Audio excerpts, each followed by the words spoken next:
Biasing का तुम जानते ही हो, पी इंजेक्शन भी तुम्हें पता है, पी इंजेक्शन कब डायोड बनता है, ये सारी बातें कर चुका हूं, ठीक है।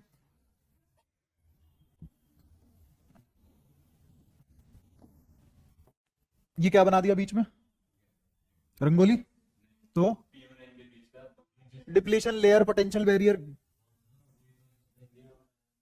बताइए हिंदी में पोटेंशियल बैरियर को क्या बोलते हैं, बोल चल आ, डिप्लीशन लेयर को क्या, डिप्लीशन रीजन को क्या बोलेंगे, बोल हिंदी में, बोल तो, हाँ कम, कम तो नहीं होता डिप्लीशन।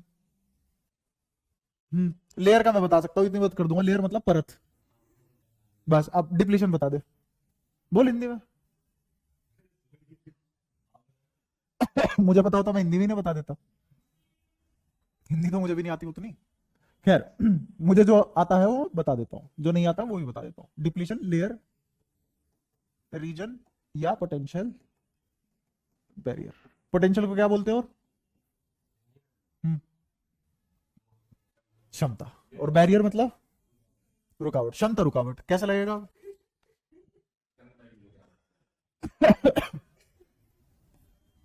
रिवर्स बाइसिंग में अगर ये एन टाइप है, ये पी टाइप है, अगेन दोनों न्यूट्रल होते हैं ओवरऑल, है ना, बीच में जो डिप्लीशन लेयर हुआ है उसमें इलेक्ट्रिक फील्ड एन से ई बहता है, ये मैं बता चुका हूं कई करोड़ बार, है ना।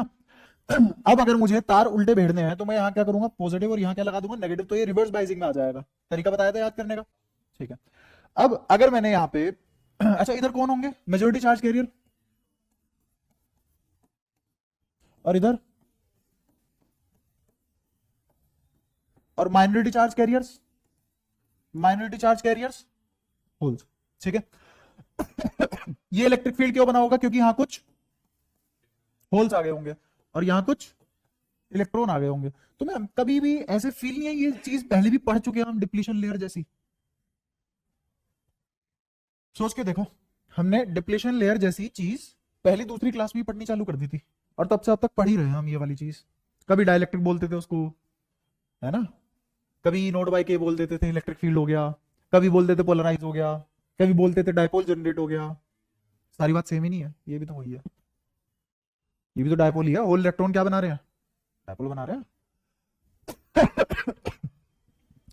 यहां बताओ कोई इशू यहां तक, अच्छा ये प्लस ये माइनस, क्या यहां इलेक्ट्रॉन इधर ड्रिफ्ट करने की कोशिश नहीं करेंगे, इलेक्ट्रॉन इस साइड इंपल्स नहीं देंगे और होल्स इस साइड इंपल्स देंगे, it will lead to thickening of potential barrier, it will lead to thickening of potential barrier, the electric field region extended, electric field का रीजन एक्सटेंड हो जाएगा। तो क्या क्या हुआ है यहां पे, x बढ़ा तो इलेक्ट्रिक फील्ड रीजन बढ़ा, अब इलेक्ट्रिक फील्ड ज्यादा रीजन में फैला हुआ है, ठीक है। तो अब इतने की बजाय इतना दायरा आ गया इलेक्ट्रिक फील्ड में, सुनना ध्यान से, कितना दायरा आ गया, इतना दायरा आ गया, और तुम्हें पता है डिप्लीशन लेयर में कोई नहीं पाया जाता, तो अब यही कैसा बन गया, ऐसा बन गया, बिस्कुट में क्रीम वाला रीजन चौड़ा हो गया, ठीक है। तो अब ये है डिप्लीशन रीजन, और तुम्हें पता है डिप्लीशन रीजन में क्या नहीं पाए जाते, चार्ज कैरियर, दोनों चार्ज कैरियर है, होल्स और इलेक्ट्रॉन, चार्ज कैरियर यहाँ पे नहीं होते, क्यों, कैरियर इल है ना। तो ये बढ़ा तो पोटेंशियल बैरियर भी बढ़ा,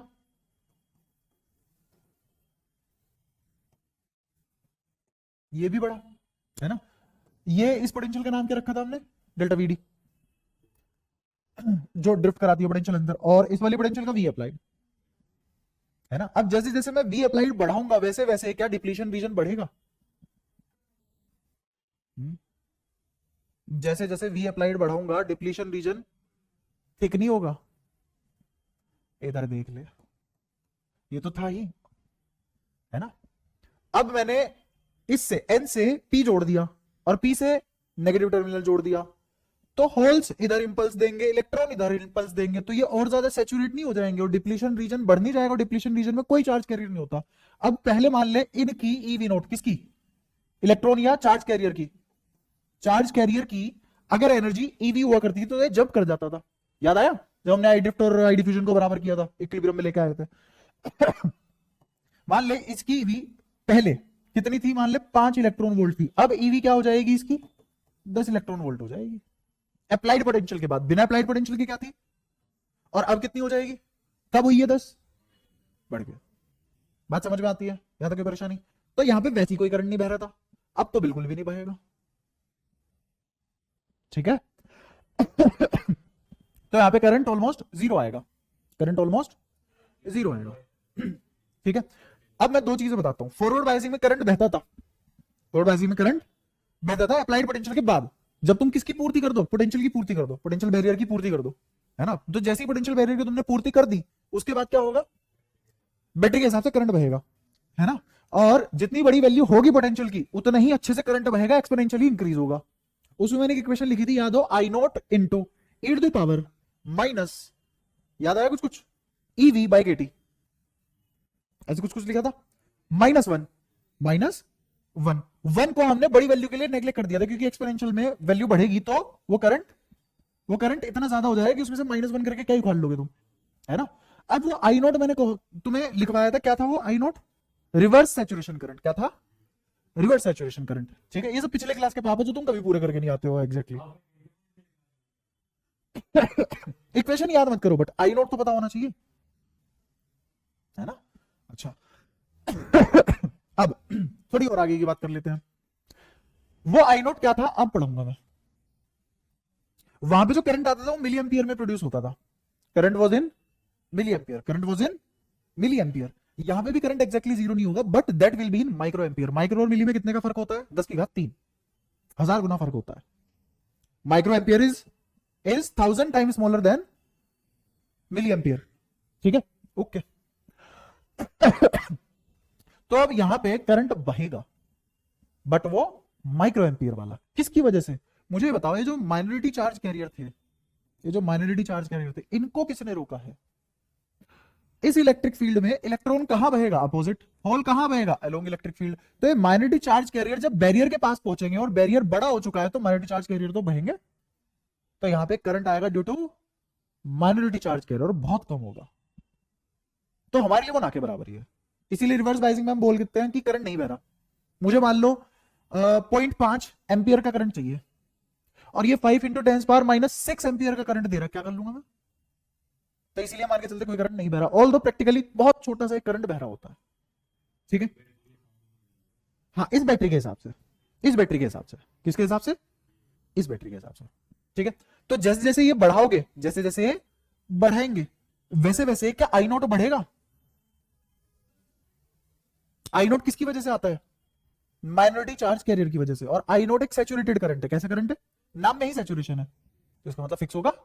अब वो फिक्स कैसे होता है, क्या क्या होता है वो भी सुनना। जब तुमने शुरुआत में इसकी वैल्यू छोटी रखी हुई है की, तो मान लो यहां पे 100 माइनॉरिटी चार्ज कैरियर थे, कितने, और 100 ही माइनॉरिटी चार्ज कैरियर इधर थे, तो ये मूवमेंट ऐसे होगी, 100 इधर से 100 इधर से, लेकिन एक साथ 100 नहीं होंगे। होगा क्या, जैसे मान लो तुमने पोटेंशियल VA को 0 से थोड़ा सा बढ़ाया, तो 10 बह गए। करंट अभी भी माइक्रो एम्पियर में ही है, बट अब 1 इंटू या 1 माइक्रो एम्पियर है, कितना है, 1 माइक्रो एम्पियर है। तुमने इसको 2 कर दिया, कितना कर दिया, 2, तो अब कितने बह गए इधर से इधर, 20, कितने बह गए, 20, तो अब कितना हो गया, 2 माइक्रो एम्पियर। ऐसा करके तुमने 10 वोल्ट लगा दिया, अब कितने बह गए, 100 थे, कितने, 100 ऐसे बह गए। अब ये 100 बहने के बाद इन्होंने बनाया 10 माइक्रो एम्पियर, ऑर्डर थोड़ी ना चेंज हो गया, ऑर्डर माइक्रो एम्पियर ही रहा सबका, है ना। अब तुमने ये कर दिया 12, कितने थे, 10 पे बह गए थे 100, अब भी कितने बहेंगे, वही जो वापस एक्सचेंज होके आ गए होंगे वही दोबारा से बहते रहेंगे। तो 100 से ज्यादा बहेगा भी। तो अब मुझे बताओ, क्या 10 माइक्रो एम्पियर सैचुरेशन में नहीं आ गया। अब तुम पोटेंशियल 500 कर लो तो सही नहीं आएगा। तो शुरुआत में धीरे धीरे करंट बढ़ता हुआ दिखेगा, लेकिन बहुत जल्दी ही वो सैचुरेट हो जाएगा। और वो जो सैचुरेट होता है माइक्रो एम्पियर वाला करंट, उसी को बोलते हैं आई नोट रिवर्स सैचुरेशन करंट। बुझ गए। तो फॉरवर्ड, अगर इसकी कैरेक्टरिस्टिक प्लॉट करें, इसको IV कैरेक्टरिस्टिक बोलते हैं, पिछली क्लास में भी पढ़ाई थी। फॉरवर्ड बायसिंग की कैरेक्टरिस्टिक कैसी आई थी, ऐसी 0 0 0, फिर थोड़ा उठना शुरू हुआ, फिर एक्सपोनेंशियली उठ गया, और घुटना जहां आ जाए वहां नहीं पोटेंशियल। ठीक है। इधर था I, इधर था V, ज्यादा ये सारी बातें, ये तो फॉरवर्ड में। यहां जो I लिखा जाएगा वो किसमें होगा, मिली एम्पियर, हाँ, और यहां जो I आएगा वो किसमें होगा, माइक्रो एम्पियर में। ठीक है। अब मैंने तुम्हें सिखाया कि रिवर्स बायसिंग में करंट थोड़ा थोड़ा थोड़ा थोड़ा बढ़ता है शुरुआत में, और जल्दी ही सैचुरेट हो जाता है। तो उसका तो ऐसे ही बनना चाहिए ना। देखो दोबारा से, क्या करंट बढ़ेगा शुरुआत में, हाँ बढ़ेगा। क्या बढ़ाने पे, पोटेंशियल बढ़ाने पे, तो ऐसे बढ़ गया, बढ़ गया। अब ये डायरेक्टली नहीं बढ़ेगा, ये भी इसी नेचर इसी बिहेवियर के साथ बढ़ेगा, ऐसे। ये ऐसे ना बन के कैसे बनेगा, ऐसे। समझ आया? ठीक है। तो ये बढ़ा, जब तक तुमने VA बढ़ाया वैसे बढ़ा। किस में, कितने ऑर्डर में बढ़ा? माइक्रो एम्पियर में बढ़ा। ये मिली एम्पियर में बढ़ रहा था, तो 1000 गुना बढ़ता है ना। अच्छा, फिर क्या होगा? फिर धीरे धीरे एक पोटेंशियल ऐसी आएगी जिसपे सैचुरेट क्यों होगी? उतने ही थे चार्ज कैरियर, उतने ही थे। तो माइनॉरिटी चार्ज कैरियर सैचुरेट होने की वजह से ये करंट भी सैचुरेट हो गया। पोटेंशियल बढ़ाते रहो बढ़ाते रहो बढ़ाते रहो, क्या करंट फिक्स नहीं हो गया? इस वैल्यू को बोलते हैं आई नोट। इसको क्या बोलते हैं? और यही है वो रिवर्स सैचुरेशन करंट। हो गया रिलेट? कोई परेशानी? हाँ हाँ। अब तो पोटेंशियल कितनी कर ले तो उससे कभी भी तो आई नोट से ऊपर करंट नहीं ले पाएगा। रीजन? सैचुरेट हो गया। 100 चार्ज कैरियर तो 100 के 100 भेज रहे हो तुम, उसी समय में बार बार 100 चार्ज भेज रहे हो। पोटेंशियल बेशक ज्यादा रख लो, उससे क्या फर्क पड़ रहा है? चार्ज तो उतना ही है। क्योंकि करंट कहां कैसे बनता है? यहां I इक्वल्स टू NEA/VD। ये बदला ना, ये बदला ना, ये जब शुरुआत में बढ़ता रहा तो ये दिखाई दिया तुम्हें बढ़ता हुआ। जब ये फिक्स हो गया, 100 के 100 जाने लगे, तो हो गया करंट सैचुरेशन। तो ये सारे तो तुमने फिक्स कर रखे हैं, इसी के ऊपर दारोमदार था। अगर ये भी फिक्स कर दिया तो ये आई नोट बन जाएगा। यही आई क्या बन जाएगा? आई नोट। क्या फिक्स होने पे? एन फिक्स होने पे आई ही आई नोट बन जाएगा। और क्योंकि ये माइक्रो एम्पियर में इसकी कोई सिग्निफिकेंस नहीं है अपने प्रैक्टिकल वर्ल्ड में, तो इसको बोलते हैं कोई करंट नहीं है। इसको बोलते हैं कोई करंट नहीं है। तो इसके ऊपर वाला हिस्सा किसका कैरेक्टरिस्टिक कर्व है? Forward biasing. और इसके नीचे वाला हिस्सा कौन सा कैरेक्टरिस्टिक कर्व है? Reverse biasing. ये फर्स्ट क्वाड्रेंट में बना, ये थर्ड क्वाड्रेंट में बना। यहां तक बताओ किसी को कोई भी परेशानी आ रही हो? यहां करंट की डायरेक्शन क्या अगर ऊपर है तो रिवर्स में नीचे नहीं होगी? अच्छा, फॉरवर्ड बायसिंग में करंट कैसे बहता था? बैटरी के हिसाब से बहता था, है ना? इतनी बात समझ में आ रही है? तो फॉरवर्ड बायसिंग में करंट ऐसे बहता, सोच के देख, बहता जिसमें से कुछ चढ़ावा किसको चला जाता? बैरियर वाले को। किसको चला जाता? बैरियर वाले को। तो मैं बैरियर के अगेंस्ट करंट बह रहा होगा तभी तो क्या होगा, है ना? अच्छा, तो इलेक्ट्रिक फील्ड ऐसे जनरेट हुआ और करंट कैसे बहा? ऐसे ही फॉरवर्ड। अरे इलेक्ट्रॉन जिधर जाएगा उसके अपोजिट डायरेक्शन में होगा ना वो इलेक्ट्रिक फील्ड इधर। ठीक है। अच्छा बैटरी उल्टी लगी हुई थी और पहले ये जो बैटरी लगाई है कॉन्फ़िगरेशन किसकी है? रिवर्स की। और अगर फॉरवर्ड बना के दिखाऊं, क्योंकि मुझे पता है अगर मैं इसी में बता दूंगा बढ़िया करके कंफ्यूज हो जाओगे तुम मिनट से पहले, फिर मैं 2 घंटे तक तुम्हें एक कंफ्यूजन से बाहर निकालता रहूंगा नर्सरी वाली क्लास की तरह। तो बढ़िया, मैं दूसरा डायग्राम बना लूं जिसमें पोलैरिटी ये अगर N है, ये अगर P है, तो यहां रख दूंगा ये इलेक्ट्रिक फील्ड है। करंट ऐसे नहीं बह रहा था उधर। अच्छा, इधर बताना कैसे बहेगा करंट? मैग्नेटिक चार्ज कैरियर की वजह से बहेगा। इधर बहेगा ना, देखना सेम डायरेक्शन है, अपोजिट डायरेक्शन है। हाँ, रुक जा ना, रुक जा। इसमें इस हाँ मेजोरिटी चार्ज कैरियर की वजह से करंट बहता है यहाँ। एन से पी पे बहेगा। बैटरी पागल बैठी है यहाँ। तुम अलग बना के भी कंफ्यूज हो भाई साहब। मुझे लगता है तुम पिछली क्लास का अब भी पढ़ के आते हो, अब भी आखिरी चलते हुए भी। ये भी अगर ये एन किससे कनेक्टेड है? इसको ऐसे कनेक्ट करो, रुको रुको रुको रुको, तुम्हारे हिसाब से बनाता हूँ चीजें।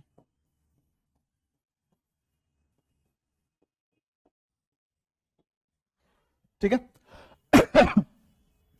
मुझे बता, ये डायोड क्या शॉर्ट वायर की तरह बिहेव नहीं करेगा हायर पोटेंशियल पे? रीजन पता है, कहानी पता है पूरी? तो करंट कैसे बहेगा? ठीक है,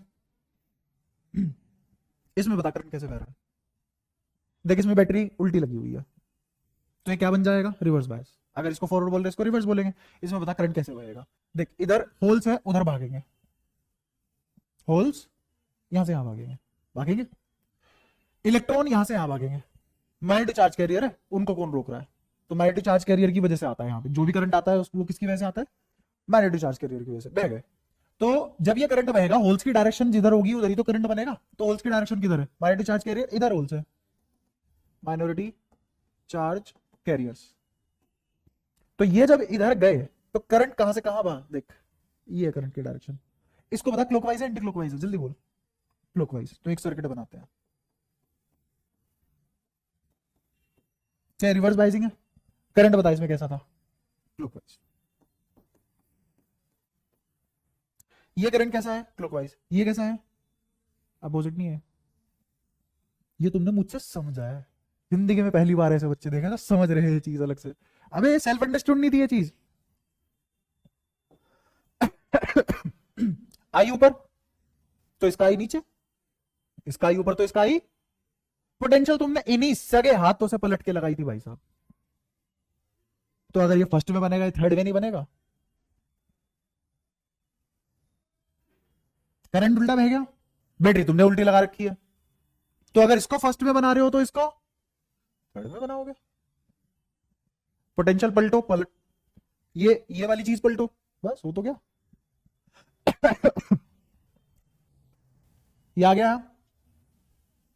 ये आ गया। ये किसने करा, तुमने। तो मुझे बताओ इन तीनों में से कहां बनाना चाहिए, इन तीनों में से कहां बनाना चाहिए, कहीं भी नहीं, यहां। हाँ रिवर्स के लिए यहाँ। तो अब मुझे ये बताओ, ये जो ग्राफ बना है फर्स्ट और थर्ड क्वाड्रेंट में, अब डाउट क्लियर है, ये हो गया, बढ़ दे आगे, ठीक है। अच्छा अब ये इतना सा नहीं है, और भी कुछ है इसमें, है ना। बड़ी मुश्किल से तुमने यहां तक समझा, अब देखते हैं आगे क्या होता है। और ये सबसे आसान चैप्टर है। अब एक और चीज देखो इसमें, इसमें दो तरीके का ब्रेकडाउन होता है। वापस इस स्लाइड पे आऊंगा क्योंकि यहां जगह नहीं बचेगी।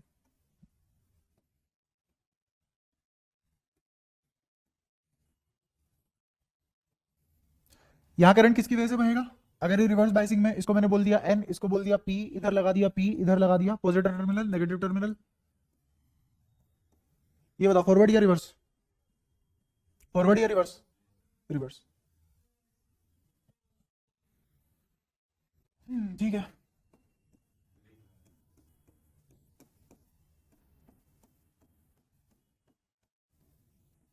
अब ऐसे तो मैं खुद ही स्लो होने का मन कर जाता है, मेरे दिमाग में फिर 100 चीजें चलती रहती है, क्या क्या बताऊं, एक्स्ट्रा बताऊं नहीं बताऊं, ये वाली बात बताऊं, चलो वो वाली तो ना बताऊं, वरना फिर सिलेबस खत्म नहीं हुआ। ऐसी ऐसी चीजें चल जाती है फिर पैरेलल दिमाग में, फोकस अगर नहीं रहता। पढ़ के आया करो भाई, पढ़ के आया करो, अब तो पढ़ के आया करो कम से कम, आखिरी चल रहा है अब। इलेक्ट्रिक फील्ड क्या ड्रिफ्ट या एक्सचेंज होने की वजह से आएगा, तो इधर कौन इकट्ठा हो जाएगा, होल, और इधर कौन इकट्ठा हो जाएगा, इलेक्ट्रॉन। कैसे आएगा ये फील्ड, ऐसे।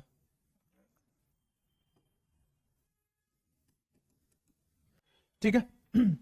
अब यहां इस बैरियर को तोड़ने के दो तरीके हैं, इस बैरियर को तोड़ने के दो तरीके हैं, इन रिवर्स बाइसिंग चल क्या रहा है ये। इसको तोड़ने के दो तरीके हैं। पहला तरीका एवलांच, नहीं, और दूसरा तरीका जीनर। ये क्या है, दो तरीके हैं ब्रेक डाउन करने के, इसको ऐसे लिखो।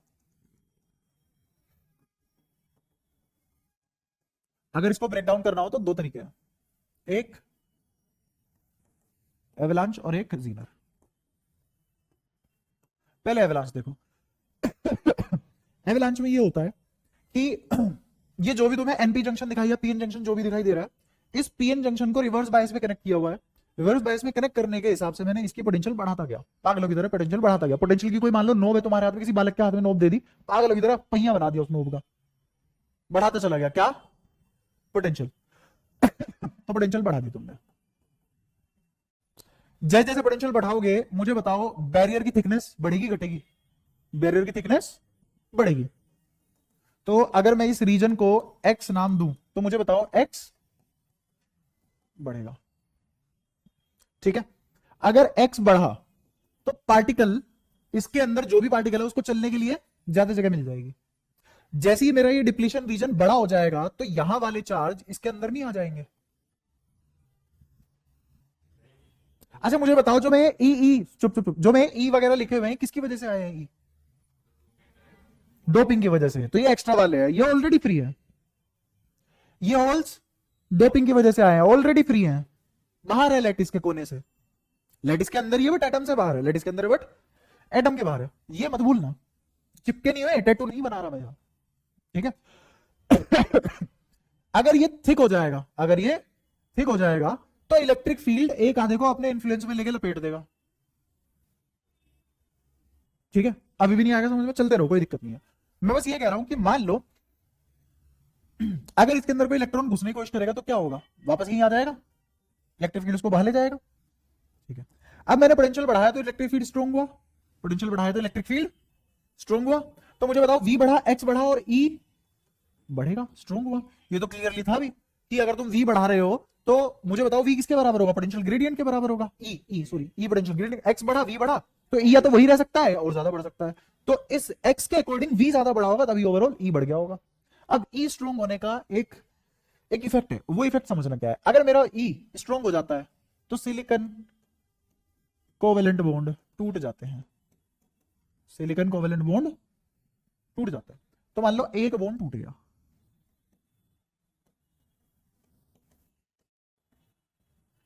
एक बॉन्ड टूट गया, यहां होल क्रिएट हो गया क्योंकि इलेक्ट्रॉन यहां चला गया। ठीक है, अब यहां इलेक्ट्रॉन नहीं है, अब यहां होल है और यहां इलेक्ट्रॉन आ गया। ये इलेक्ट्रॉन इनिशियल v बराबर 0 से चलना चालू होगा। तो अगर ये बॉन्ड इस जगह से टूटा, अगर ये बॉन्ड इस जगह से टूटा तो यहां से पार्टिकल चलना शुरू हुआ। जो पार्टिकल चलेगा तो इनिशियल वेलोसिटी क्या होगी, बॉन्ड से जस्ट टूट के बाहर आया तो वेलोसिटी, जैसे ही बाहर आया उसकी वेलोसिटी जीरो वेलोसिटी से बाहर आया, लेकिन इलेक्ट्रिक फील्ड चुप तोड़ने बैठेगा, इलेक्ट्रिक फील्ड क्या करेगा, फेंक देगा वापस। ठीक है अगर ये इलेक्ट्रॉन यहां से टूटता तो इलेक्ट्रॉन को फेंकेगा और इस इलेक्ट्रॉन को ट्रेवल करके यहां से यहां आना पड़ेगा। समझो इस बात को, अब समझ आए। जब ये इलेक्ट्रॉन यहां आया भाग के तो अब इसकी रफ्तार बदलेगी। मुझे बताओ जब तक इलेक्ट्रिक फील्ड है ये रीजन एक्सेलरेटेड है चार्ज के लिए, ये एक्सेलरेटेड रीजन है। तो अगर मुझे इसकी वेलोसिटी का एक्सप्रेशन निकालना हो v बराबर u square plus 2as, u square का 0, क्योंकि यहां से जस्ट बन के चला है, 2as लिखते हैं, अब अंडर रूट 2as लिख रहा हूं, 2e बाय m। ये क्या लिखा मैंने a, s की जगह क्या लिखा x। अब तुम कह रहे हो कि मेरी ये ब्रॉडनिंग आ रही है, किसमें, डिप्लीशन लेयर फैल रही है। अगर डिप्लीशन लेयर फैली तो x बढ़ेगा, x बढ़ेगा तो वेलोसिटी बढ़ेगी, वेलोसिटी बढ़ेगी मोमेंटम बढ़ेगा, मोमेंटम बढ़ेगा एनर्जी प्रोवाइड कर पाएगा। तो अब होगा क्या, ये इलेक्ट्रॉन जब यहां से भाग के यहां आएगा तो बहुत ज्यादा एक्सेलरेट कर जाएगा रीजन बड़ा होने की वजह से, और जब ये एक्सेलरेट करेगा तो जिस सिलिकॉन एटम से टकराएगा उसमें से और इलेक्ट्रॉन निकाल देगा, चटक देगा। जैसे मान लो यहां से यहां चला, अब ये तो फ्री है ही, सुनते रहो, थोड़ा सा बड़ा करके बना रहा हूं, ये इलेक्ट्रॉन तो फ्री है ही, इसने इसको टक्कर मार दी। अब ये तो फ्री था ही, डायरेक्शन चेंज करके इधर को हो गया, इसका और इलेक्ट्रॉन निकाल दिया। अब तुम्हें बताया इलेक्ट्रॉन फ्री में नहीं मिलता, साथ में एक होल भी मिलता है। तो यहां एक होल भी मिला, एक होल भी मिला ये इलेक्ट्रॉन जहां से उठ के आया था वहां भी एक होल मिला। अब इसके पास बढ़िया मोमेंटम है, अगर ये मोमेंटम और भी ज्यादा हुआ, इलेक्ट्रिक फील्ड इनफ स्ट्रॉन्ग होगा तो मोमेंटम ज्यादा होगा, क्योंकि जितना स्ट्रॉन्ग इलेक्ट्रिक फील्ड होगा उतनी ही एक्सेलरेशन होगी। देखो है ना तो ये और ये भी किसी और को एक्साइट कर सकते हैं। तो ऐसे करके क्या एक चेन रिएक्शन नहीं आ जाएगी,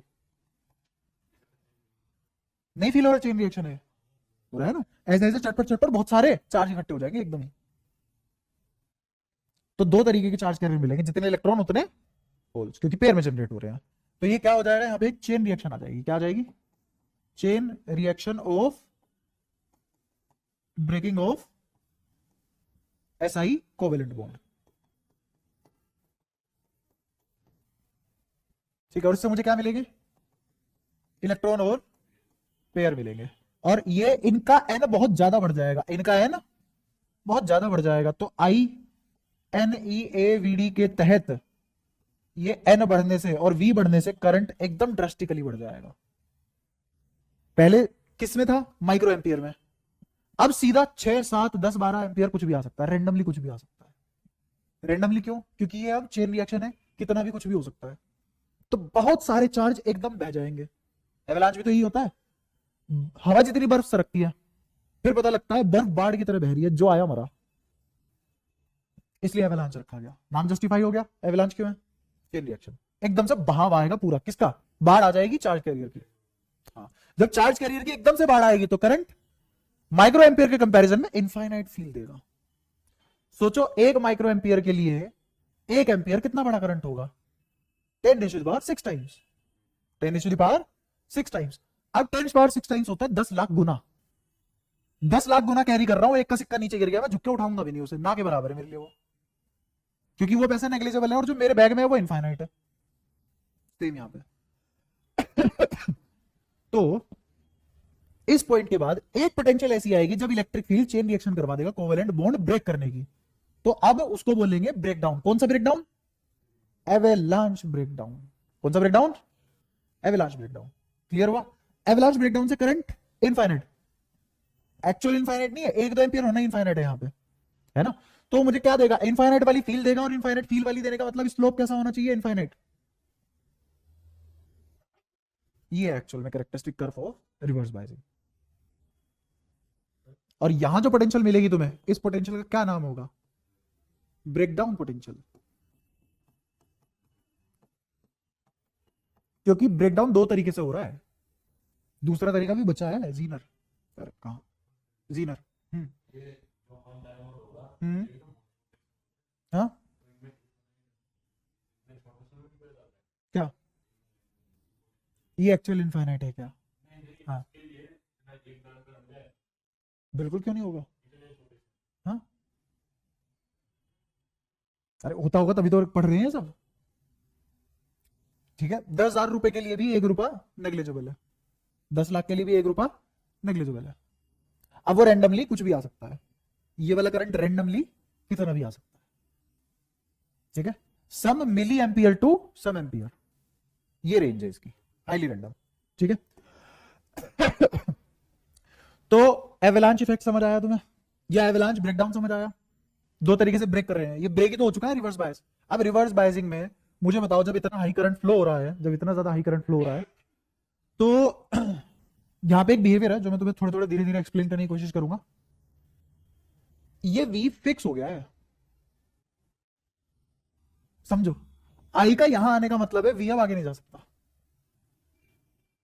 वी तो तब आगे जाता है ना जब आई भी आगे जाता, या फिर यूं कह लो, या फिर यूं कह लो कि वी में बढ़ा भी दूं, आई इतना ही रहेगा।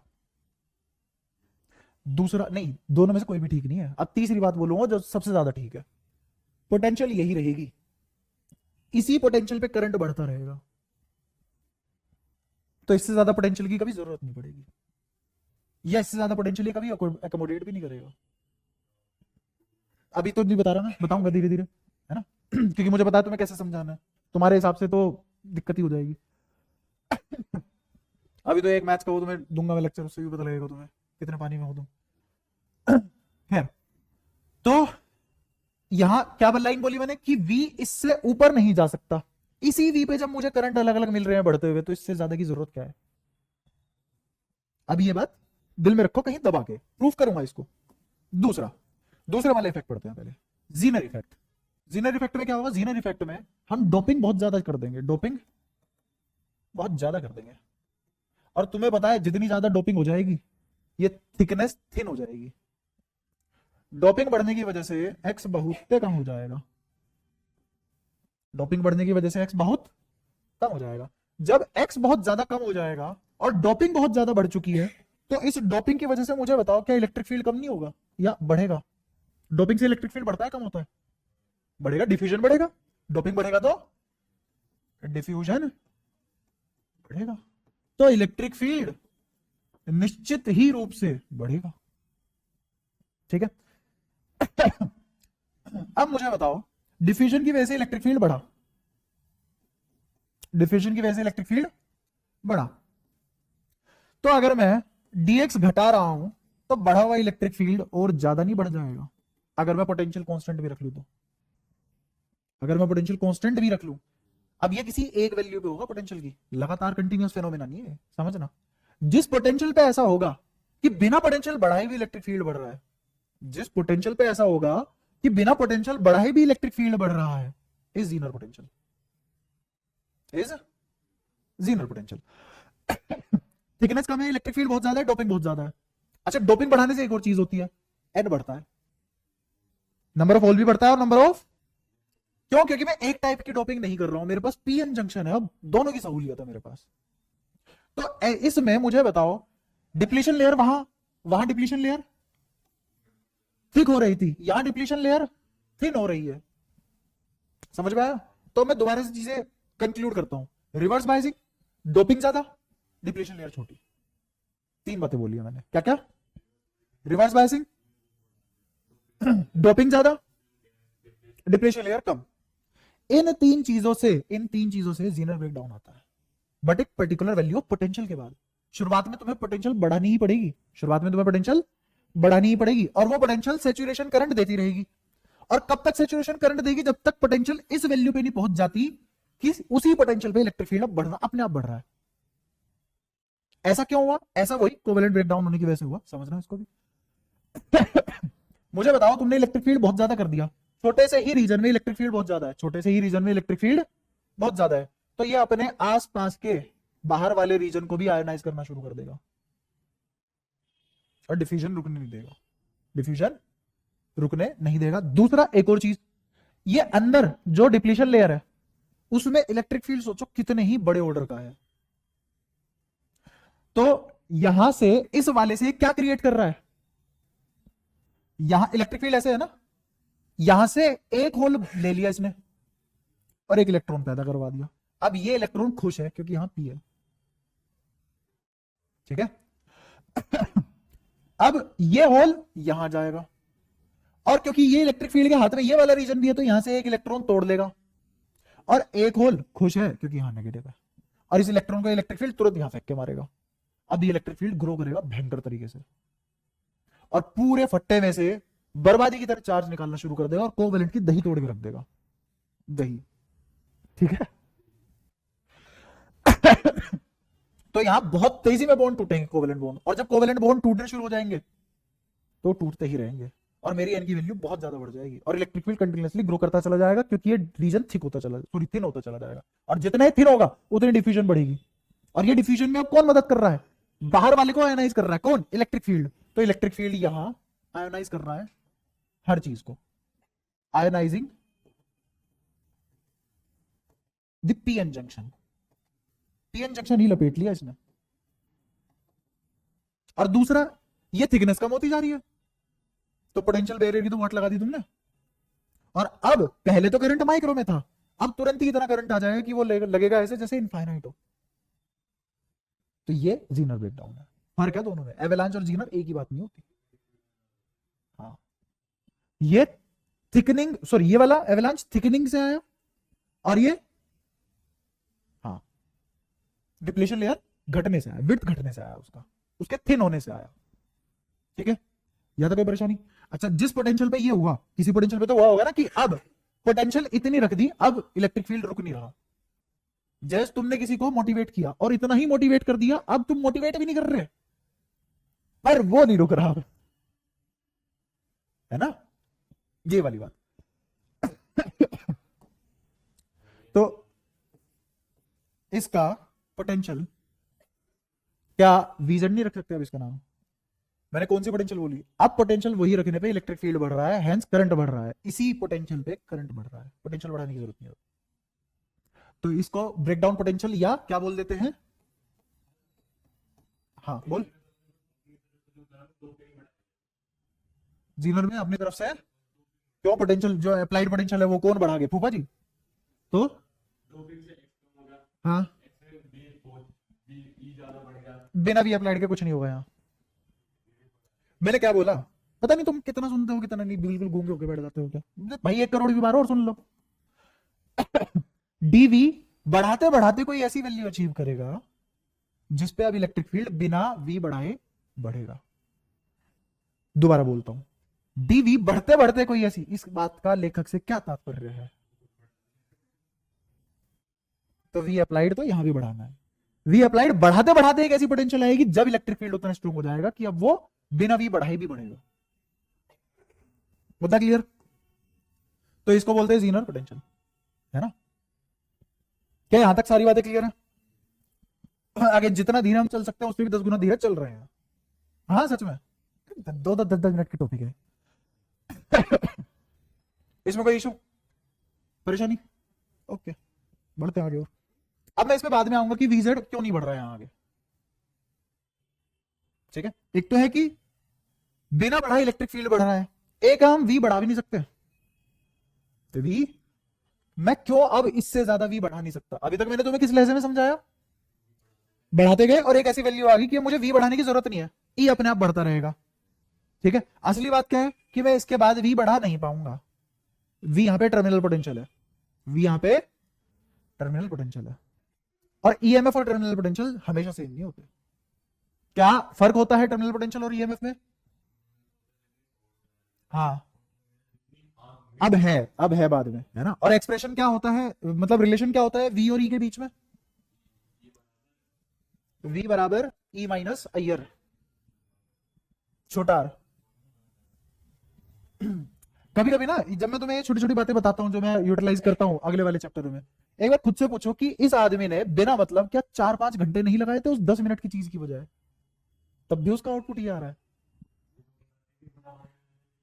मुझे आज भी दुख और दर्द है उस बात का, करंट इलेक्ट्रिसिटी में तुमने 3 लेक्चर में सिर्फ एक ही चीज पढ़ी है कि करंट कैसे बहता है, येट तुम इतने एफिशिएंट नहीं हो कि तुम्हें वो बातें याद हर जगह रह जाए। ये दुख है। खैर, अब थोड़ा सा आगे बढ़ते हैं। तुमने रिवर्स बाइसिंग पढ़ ली और फॉरवर्ड बाइसिंग पढ़ ली, ठीक है। मैं कुछ कुछ सवाल पूछता हूं,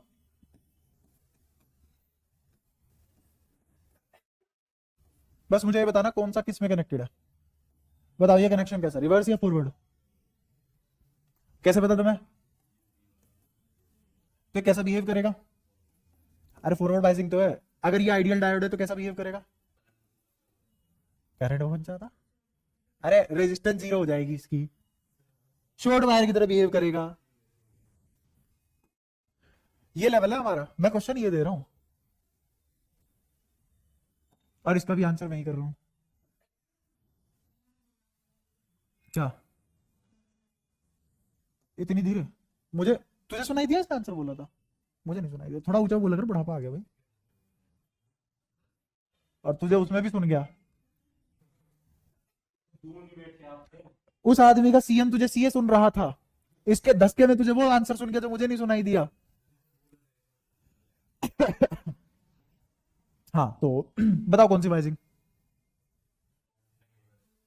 रिवर्स बाइसिंग। मैं कह रहा हूं ये 10 ओम है, ठीक है, और ये 20 वोल्ट है। सर्किट में करंट बता दो। ये मान लो ये है तुम्हारा आरडी ही दिया हुआ है, आरडी के टर्म्स में मुझे आंसर बता दो। बताओ करंट कितना होगा? आइडियल है, करंट कितना आएगा? 20/। अच्छा कौन सी बाइसिंग है ये तो तुमने बताया नहीं अभी भी, क्या रिवर्स बाइसिंग है? ओपन सर्किट की तरह बिहेव करता है। ये मेरा दूसरा सवाल है, ये हमारा लेवल है, उसमें भी आंसर गलत आ रहा है, क्या रियलाइज कर पाऊं? और अभी अभी जो पढ़ रहे थे, हाँ अभी अभी जो पढ़ रहे थे, ये कौन सा करंट है? आफ्टर एवलांच, तो ऐसे निकलता होगा आफ्टर एवलांच। आइडियल लिखा है, रिवर्स बाइसिंग में आइडियल डायोड है अगर तो रेजिस्टेंस इनफाइनाइट होगी, ओपन सर्किट की तरह बिहेव नहीं करेगा ये, तो करंट 0 नहीं होगा ओपन सर्किट में।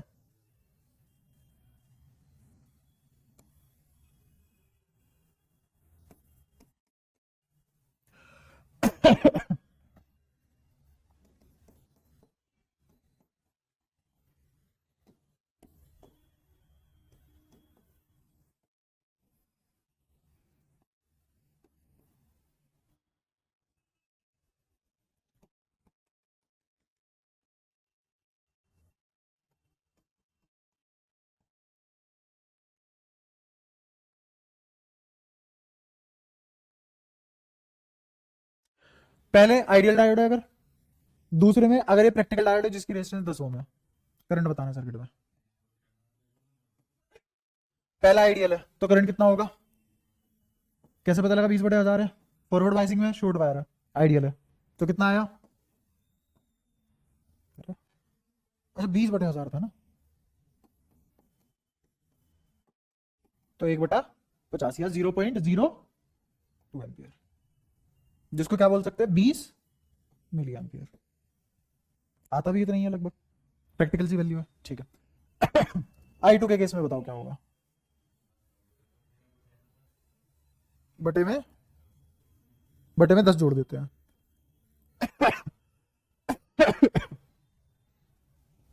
इसके लिए एक और काम करता हूँ, इसकी मैं तुझे पोटेंशियल भी दे देता हूँ। हाँ, इसके जो एक्रोस है वो पोटेंशियल दे दी मैंने, मान ले 2 वोल्ट, डायरेक्ट 2 वोल्ट का है। ठीक है, अब बताओ अगर प्रैक्टिकल है तो पोटेंशियल भी मिलेगी उसकी तो।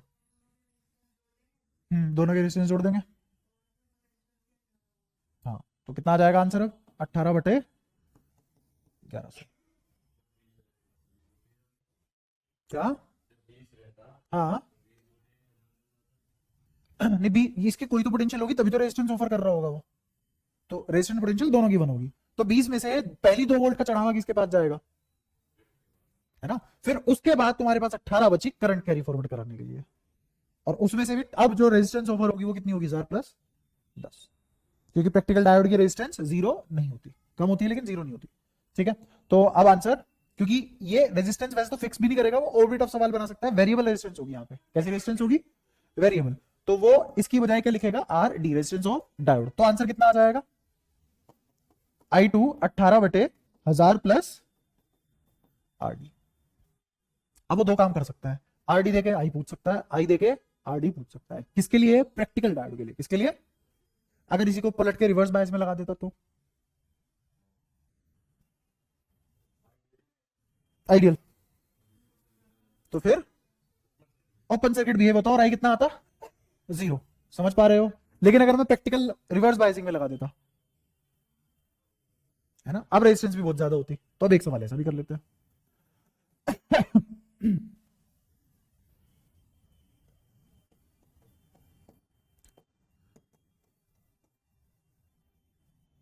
ये भी 1000 में, एक काम करो इसको 1100 कर लो,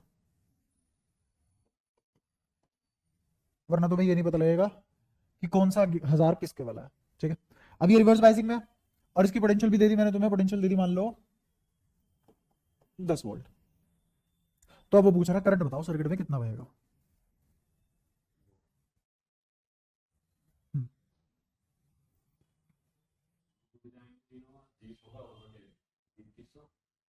कौन जुड़ेगा? रिवर्स बायसिंग का तुम खेल जानते हो क्या होता है? ये करंट जाने नहीं देता, इसमें डिप्लीशन लेयर ठीक हो जाती है जब तक ब्रेकडाउन नहीं आता, जब तक। और जो भी करंट आता है सिर्फ किसकी वजह से आता है? Minority charge carrier. और वो किस में आता है? Micro ampere. और वो निकालने को है नहीं सिलेबस में, क्योंकि उसका फॉर्मूला नहीं है तुम्हारे पास। ठीक है, तो वो तो है नहीं मेरे पास, और माइक्रो एम्पियर में मैं लिखूंगा नहीं। हद मिली एम्पियर का तो आए, मिली एम्पियर का तो फिर भी लिखते हुए बढ़िया लगता है आदमी। ठीक है, तो माइक्रो एम्पियर का करंट बह रहा है, तुम कुछ ही करते रहो। 20 वोल्ट पक्की बात है, क्लियरली एवलांच वोल्टेज तो नहीं रही होगी, है ना? अगर होती तो वो मेंशन करता। किसी भी वोल्टेज को अपनी तरफ से कभी भी तुम या तो एवलांच या जीरो नहीं मानोगे। कब तक नहीं मानोगे? जब तक वो लिख ना दे। ठीक है, तो यहां इस सर्किट में जो भी करंट बहेगा वो एलोन किसकी वजह से बहेगा? माइनॉरिटी चार्ज कैरियर, जिसको हम इस दुनिया में 0 मान के चलते हैं। उसके अलावा बताओ कहीं करंट आ सकता है? मेजॉरिटी चार्ज कैरियर की वजह से कोई करंट क्लियरली नहीं आएगा। तो आंसर क्या लिख दो? समझे कुछ कुछ? पक्का? यहां तक कोई परेशानी? ठीक है। अब डायोड की एप्लीकेशन पे चलते हैं। अब डायोड की एप्लीकेशन पे चलते हैं कि डायोड कहां कहां यूज हो जाता है। तो डायोड एज अ रेक्टिफायर, वो सही समय पे बताऊंगा कि मैं वीजेड क्यों नहीं बढ़ा सकता, why I can not increase VZ, वो पढ़ाऊंगा। ठीक है, अगर तुमने ये जल्दी पढ़ लिया, अगर तुमने पूरा का पूरा रेक्टिफायर 7 तक खत्म कर लिया तो मैं बता दूंगा वो। ठीक है, रेक्टिफायर 2 तरीके का होता है। एक होता है half wave, half wave rectifier, पूरा नाम है हाफ वेव रेक्टिफायर। और एक होगा फुल वेव रेक्टिफायर। एक होगा हाफ वेव रेक्टिफायर, दूसरा होगा फुल वेव रेक्टिफायर। बारी बारी करके देखेंगे। ट्रांसफॉर्मर पढ़ा था तुमने? ठीक है, याद कितना है? थोड़ा थोड़ा नाम लूंगा, डरोगे तो नहीं? उतना ही चाहिए, उतनी एक्सपेक्टेशन है तुमसे। ये प्राइमरी कॉइल, यहां से क्या आता है? इनपुट। ये सेकेंडरी कॉइल, यहां क्या आता है? आउटपुट। अगर मैं नंबर ऑफ कॉइल सेम रख दूं, क्रॉस सेक्शन एरिया भी सेम रख दूं, तो जो यहाँ है वही यहाँ है। रेशियो अगर 1 आ जाता है NSNP का तो सेम आता है करंट, मतलब पोटेंशियल सेम आती है।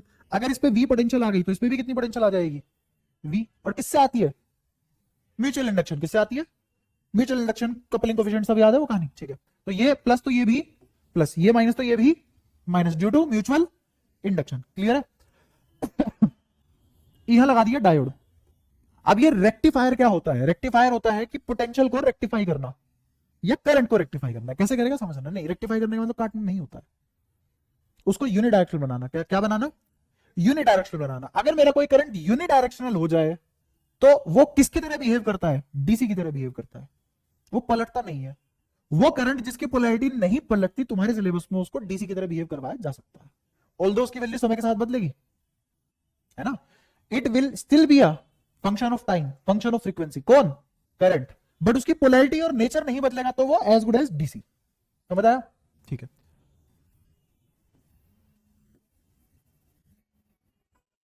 यहां लगा दिया अप्लायंस, ठीक है।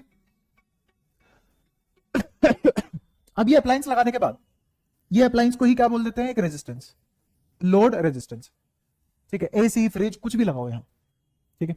और मुझे यहां जो पोटेंशियल चाहिए वो कैसी चाहिए, यूनिडायरेक्शनल, है ना। बेशक वैल्यू बदले बट यूनिडायरेक्शनल हो, पोलैरिटी ना बदले, उसकी पोलैरिटी चेंज ना हो। तो अब देखते हैं क्या क्या होता है। ये प्लस है, ये प्लस है। अगर ये टर्मिनल प्लस हो गया है और ये माइनस हो गया है, तो मुझे बताओ ये कौन सी बायसिंग में आ जाएगा, फॉरवर्ड या रिवर्स। अभी फिलहाल कौन सी स्टेट में है, फॉरवर्ड बायसिंग में। फॉरवर्ड बायसिंग में किसकी तरह बिहेव करेगा अगर आइडियल डायोड, शॉर्ट सर्किट। तो यहां से क्या करंट बह जाएगा, क्लियर है। अच्छा, अब वेव के हिसाब से बताता हूं। मेरी इनपुट वेव अगर ये है, ऐसी होता है ना एसी, ये V 0 pi by omega, 2 pi by omega, 3 pi by omega, ऐसे जा रही है मेरी वेव, ठीक है। ओमेगा क्या है यहां पे, एंगुलर फ्रीक्वेंसी, जो किसके बराबर होती है, 2 पाई बाय टी, ठीक है। तो उसके हिसाब से मैंने बांट दिया है। ये कौन सी वेव है, इनपुट वेव।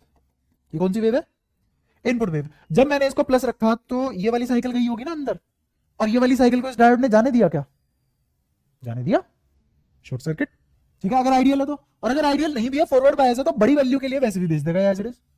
सही बात है। तो मुझे बताओ इस लोड रेजिस्टेंस पे पोटेंशियल क्या इस बिहेवियर की नहीं आ जाएगी एज इट इज। जो उसको खाना होगा इसमें से खा लेगा, दिक्कत क्या है, जो बर्बाद करना होगा बर्बाद कर लेगा, लेकिन इसके पास पहुंचा दी मैंने, ठीक है।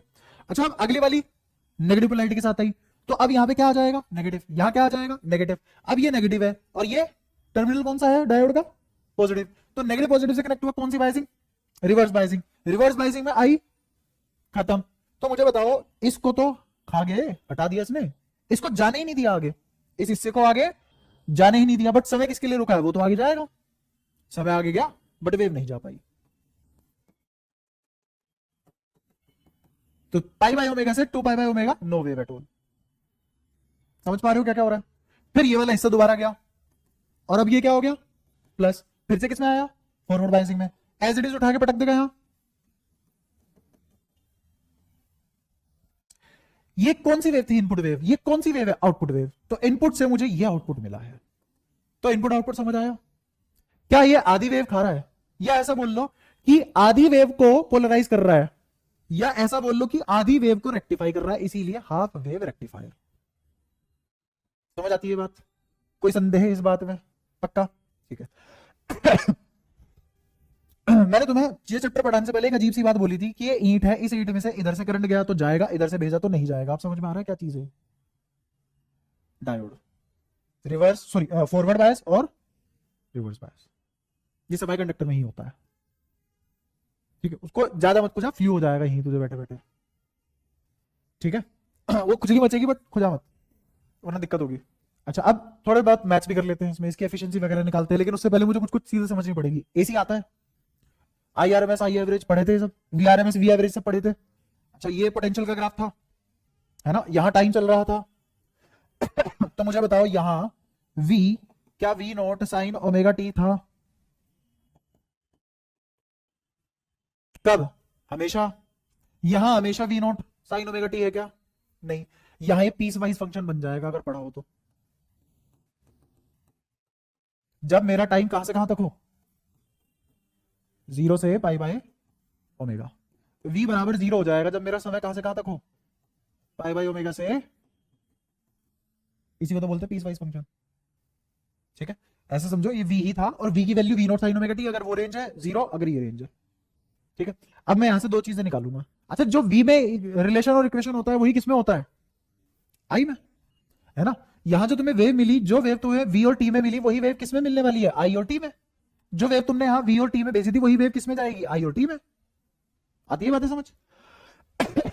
अब इसको सुन जाएंगे। यहां से सबसे पहले निकाल रहा हूं मैं i एवरेज, और किसी भी क्वांटिटी का एवरेज तुम जानते हो कैसे निकलता है, ये क्या लिखा जाएगा यहां पे, i dt divided by dt, किसी भी क्वांटिटी का एवरेज। तो इसी एवरेज को ऐसे बोलते हैं, ये होता है एवरेज, ये सब बता रखा है, इसी में पढ़ा रखा है। तो एवरेज कहां से कहां तक निकालेंगे, इसका लिखेंगे कैसे एवरेज को, सुनना ध्यान से। पीस वाइज फंक्शन इंप्लीमेंट कर रहे हैं। इंटीग्रेशन i किसके बराबर होगा, i not sine omega T dt, कहां से कहां तक, 0 से पाई बाय ओमेगा में हूं अगर, प्लस पाई बाय ओमेगा से 2 पाई बाय ओमेगा, अगर यहां इस रेंज में हूं तो v 0 है, ठीक है। ऊपर लिख दिया मैंने i dt पूरा लिख दिया, नीचे dt कहां से कहां तक, 0 से सीधा 2 पाई बाय ओमेगा। ये तो पीस वाइज लेना पड़ा क्योंकि यहां वैल्यू ऊपर अलग अलग थी, ठीक है। इसको सुलझाना है। तो आई नॉट तो बाहर आ गया क्लियरली, साइन ओमेगा टी का इंटीग्रेशन, या माइनस कोस साइन का, सोच लो साइन का माइनस कोस होगा है कि, अच्छा कोस का, अच्छा साइन का इंटीग्रेशन माइनस कोस, साइन का डिफरेंशिएशन कोस प्लस का, ठीक है। तो यहां से क्या आ जाएगा अपने पास, प्लस, ओ सॉरी माइनस कोस, तो आ गया minus I not cos omega T, पीछे dt लगाऊं क्या अब, नहीं, और नीचे क्या लगाना पड़ेगा मुझे, एक ओमेगा, समझे। लिमिट कहां से कहां तक, लिमिट तो इस डब्बे में लगने वाली है बस, कहां से कहां तक, 0 से पाई बाय ओमेगा, और नीचे तब तक कौन इंतजार कर रहा है हमारा, 2 पाई बाय ओमेगा, समझे। ये ओमेगा और ये ओमेगा, वंदे मातरम, ठीक है। अच्छा आई नॉट को एज इट इज जिंदा छोड़ रखा है हमने, वो तो वैसे भी नहीं कटेगा, मैक्सिमम वैल्यू उसी के टर्म्स में आंसर आएगा। इस माइनस को भी अगर यहां भेज दो तो लिमिट क्या हो जाएगी, लोअर माइनस अपर, लोअर माइनस, तो मैं अगले ही स्टेप में माइनस साइन खा के लोअर माइनस अपर लिख दे रहा हूं, सुनना ध्यान से। आई नॉट तो बाहर ही, हटाओ इस माइनस को, आई नॉट तो बाहर ही।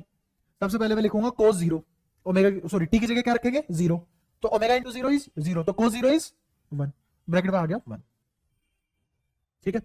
फिर मैंने इस टी की जगह क्या रखा, पाई बाय ओमेगा, ओमेगा से ओमेगा घटा, कोस पाई इज -1, और माइनस लगा ही हुआ था, समझ आया। और नीचे क्या आ गया 2 पाई, तो ऊपर आ गया 2 और नीचे है 2 पाई, 2 से 2 कट गया, तो ये और ये कट गए, तो आंसर क्या आया अपना, आई बाय, क्या आई एवरेज निकल गया है। कहां से कहां तक निकला है एवरेज, एक साइकिल का आई एवरेज, तो बाकी साइकिल का भी यही होगा, तो मैंने आई एवरेज क्लियरली पूरे के पूरे के लिए निकाल लिया। समझ में आती है वाली बात। और आगे देखते हैं। अब मैं निकालूंगा I R M S. I R M S निकालने का तरीका, छाता फिर टोपी,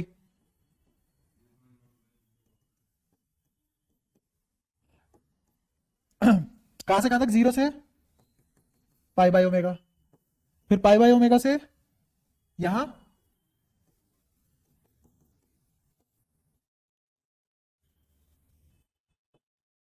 दिख रहा है, डिवाइडेड बाय,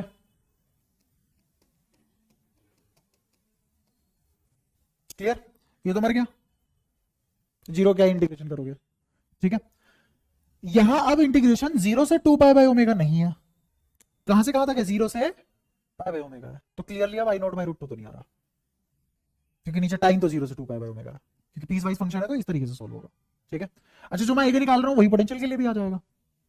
अच्छा और देखो आगे फिर क्या होगा, इसको सुलझाएंगे। अब आई नॉट स्क्वायर बाहर, रूट से भी बाहर, तो आई नॉट तो बाहर ही लिख दिया मैंने पूरा, अंडर रूट में क्या क्या बचा आप वो देखते हैं। नीचे टाइम सोल्व होगा 2 पाई बाय ओमेगा आ ही जाएगा, ठीक है। साइन स्क्वायर ओमेगा टी को क्या लिख देंगे हम, 1 minus cos 2 omega T by, अब इसका इंटीग्रेशन करेंगे dt के रेस्पेक्ट में, और लिमिट तुम्हें बताया 0 से पाई बाय ओमेगा, और नीचे तब तक क्या आ गया 2 पाई बाय ओमेगा, सही बात है।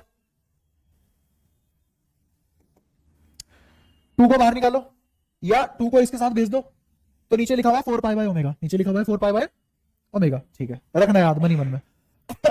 1 का integration T minus cos 2 omega T का इंटीग्रेशन प्लस का कि माइनस का? अरे माइनस का आगे आएगा, और जो सोल्व करके आएगा वो प्लस का, बिल्कुल सही।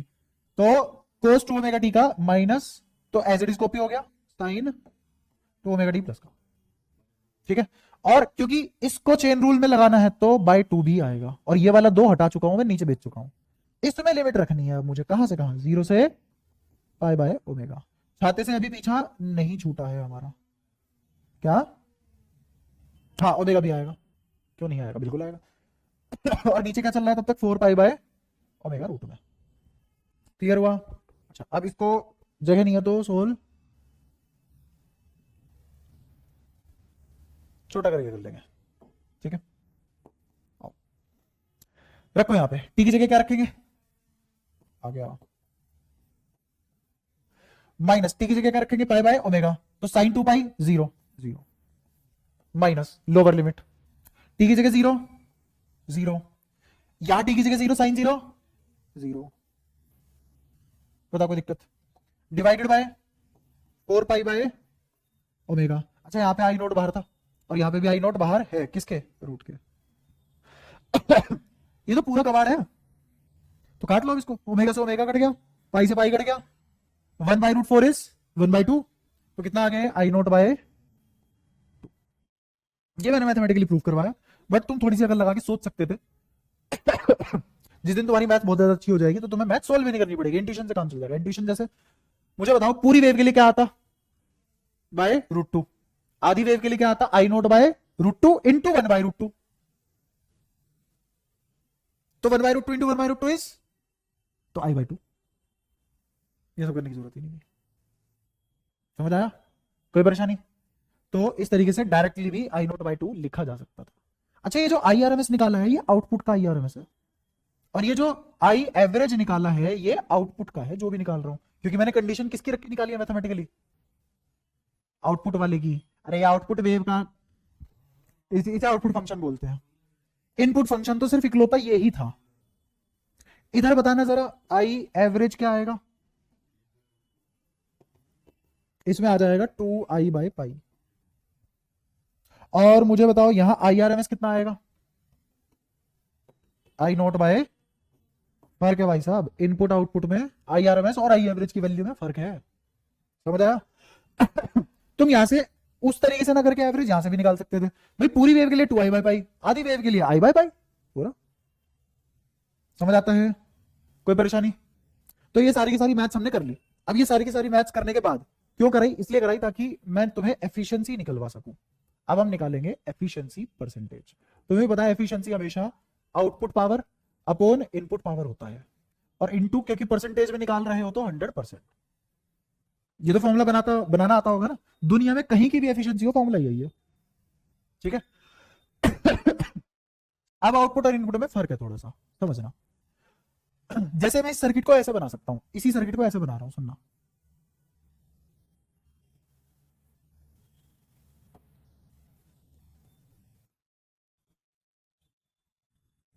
दिखाई दिया, कोई परेशानी? जैसे अगर मैं इस पॉइंट को ए बोलूं तो इस पॉइंट को बी, यहां आया इनपुट और यहां आया आउटपुट, तो सुनना ध्यान से, यहां क्या है इनपुट और यहां क्या है आउटपुट। अगर इसका नाम ए है तो ये ए है, और वो बी है तो ये वाला बी है, समझ आया? यहां से मुझे क्या मिला, आउटपुट, यही तो है आउटपुट रीजन। ये मुझे क्या दे रहा है, आई आर एम एस, कौन से वाला, आउटपुट वाला, ओ इनपुट वाला।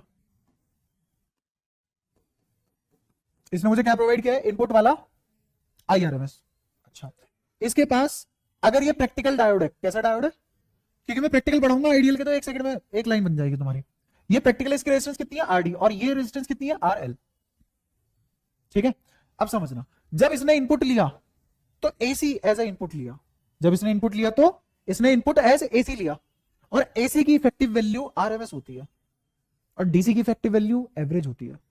तो ये सितारा बात है, अगर नहीं पता हो तुम्हें, एसी इफेक्टिव वैल्यू आरएमएस और डीसी इफेक्टिव एवरेज, समझे? मेरे जो अप्लायंस था, फोन, बैटरी, लैपटॉप, फलाना डिमका एक्सवाइजर, जो भी एसी वगैरह जो भी, उसको चाहिए था डीसी, तो डीसी ऐसा मिला। अब ये डीसी वेरिएबल तो है, बट इसकी पोलैरिटी चेंज नहीं हो रही है, ठीक है। करंट हमेशा सेम डायरेक्शन में, इसको ऐसे ही प्रूव कर सकते हैं। जब यहां पॉजिटिव बना तो करंट ऐसे बह गया, जब यहां नेगेटिव आया करंट बहा ही नहीं, जब दोबारा करंट आया दोबारा ऐसे ही बह गया, तो यूनिडायरेक्शनल करंट है तो डीसी, बट वैल्यू वेरी कर रही है। तो इसकी मुझे इफेक्टिव वैल्यू निकालनी हो तो इसका एवरेज लिखेंगे, आरएमएस नहीं। आरएमएस वैल्यू किसका इफेक्टिव होती है? एसी का। तो जब मैं एसी इस्तेमाल करूंगा तो इफेक्टिव वैल्यू की जगह क्या लिखूंगा? आरएमएस। और जब डीसी इस्तेमाल करूंगा तो बिल्कुल। अब यहां पे जो आई आर एम एस लिखा, यहां पे इस डायोड के लिए जो चीज लिखी जाएगी, इस डायोड के लिए तो एसी वाली बात लिखी जाएगी ना, तो यहां क्या लिखा जाएगा? I R M S input. समझे? ये समझ में आ रहा है ना? ये डायोड क्या रिसीव कर रहा है? इनपुट। किस भाषा का? या ऐसा करो कि इसने इस I R M S input को, इस I R M S output, input लेगा आउटपुट में कन्वर्ट कर दिया, ठीक है। थोड़ी सी और मेहनत कर लेंगे, कोई दिक्कत नहीं। आओ थोड़ी सी और मेहनत करके समझाऊं। यहां क्या रिसीव किया इसने? एसी। अच्छा, और भेज भी क्या रहा है? Varying current. भेज भी क्या रहा है? Varying current. तो जब इसने भेजा तो इसको किसमें कन्वर्ट करके भेजा? बात समझ में आती है? एसी के लिए इफेक्टिव क्या होगा? आरएमएस। और डीसी के लिए इफेक्टिव क्या होगा? एवरेज। तो इसके अक्रॉस जो मैं आई लिखने वाला हूं वो क्या लिखा जाएगा? एवरेज। और इसके अक्रॉस जो आई लिखने वाला हूं वो क्या होगा? प्रोसेस होने के बाद आई आरएमएस। और आई आरएमएस कौन से वाला? आउटपुट का भी तो एक आई आरएमएस है ना, तो आउटपुट का आई आरएमएस लिखा जाएगा, क्योंकि यहां पे बात अभी भी एसी लेवल पे है, डायोड के पास भी बात अभी एसी लेवल पे। समझ आया? क्योंकि आधी वेव तो इसके पास आई है ना एसी की, जाने नहीं दी इसने, बट आई तो है। क्लियर हुआ? तो अब पावर इफिशियंसी का फॉर्मूला, पावर का फॉर्मूला क्या होता है? आई स्क्वायर आर, यही होता है फॉर्मूला। तो एफिशिएंसी का फॉर्मूला बनेगा तुम्हारे लिए पावर आउटपुट। पावर आउटपुट बोले तो आउटपुट है तो I average square into R, और आउटपुट कहां रिसीव कर रहे हैं? लोड पे। समझ आया? डिवाइडेड बाय, अब नीचे इनपुट लिखना है मुझे, तो इनपुट तो दोनों के साथ आएगा ना, तो नीचे क्या लिखा जाएगा? I R M S square. ये किसके लिए है? एसी। एसी के लिए इफेक्टिव करंट कौन सा होता है? आरएमएस। और आरएमएस कौन से वाला? इनपुट वाला, ठीक है। और इसके लिए इनपुट आरएमएस किसकी तरह बिहेव करेगा?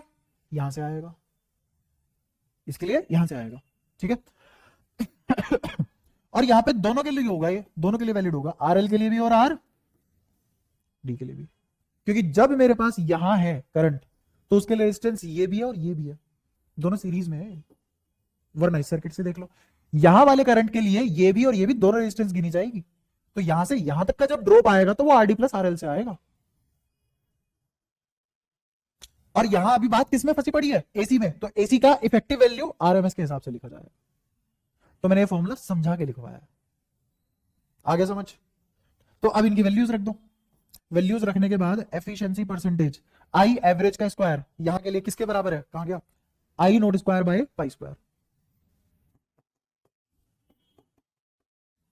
इनटू में R L divided by I R M S कितना है यहां?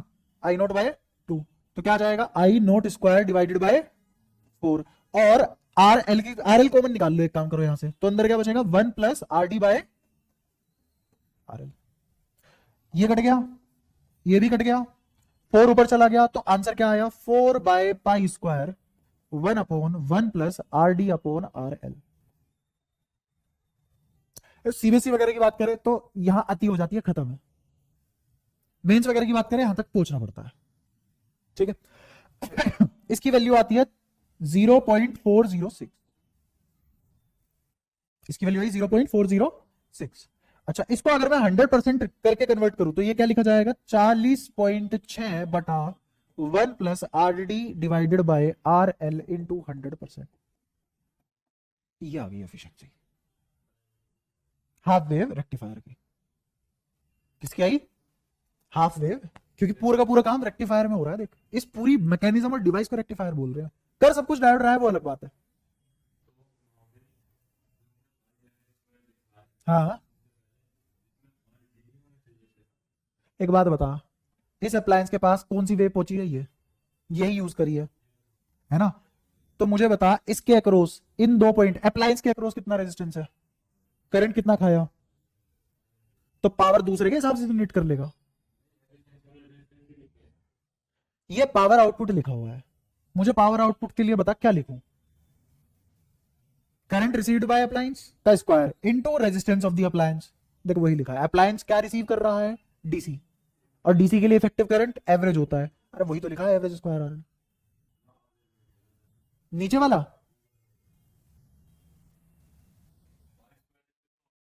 हाँ आरएल नहीं आ रहा समझ, कैसे समझा कैसे, पावर चाहिए ना तुझे, आउटपुट चाहिए ना, एसी तुझे आउटपुट देगा तो पावर एसी की लिखेगा। ये क्या कर रहा है, पावर किसकी निकाल रहा हूं मैं, आउटपुट अप्लायंस की। अप्लायंस कितनी पावर दे गया, आई बात समझ, या अप्लायंस कितनी पावर खा रहा है।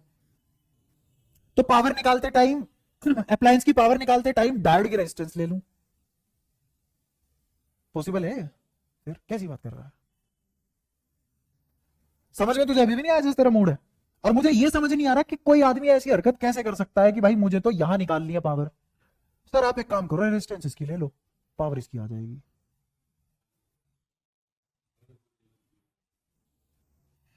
ये डाउट भी कैसे हो सकता है, मुझे तो ये दिक्कत है, पहले ये समझा। और उससे पहले एक एग्जांपल और बताता चला जा बस।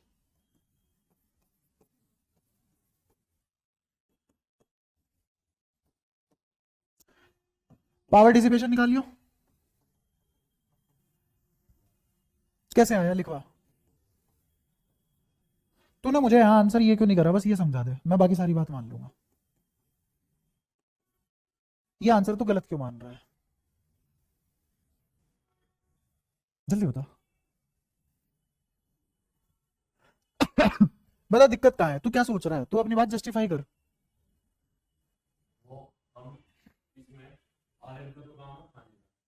हम्म हम्म हम्म हम्म हम्म हम्म हम्म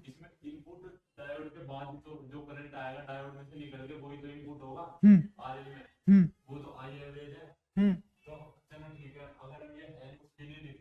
हम्म एन मत लिखवा, तू पहले पी आउटपुट लिखवा, एन गया तेल लेन, आगे बता। हाँ हम्म, हाँ हम्म हम्म तुझे समझ में आया क्या बोल रहा है, अरे भाड़ में गई भाई क्लास व्लास, यही इधर नहीं करवा के जा।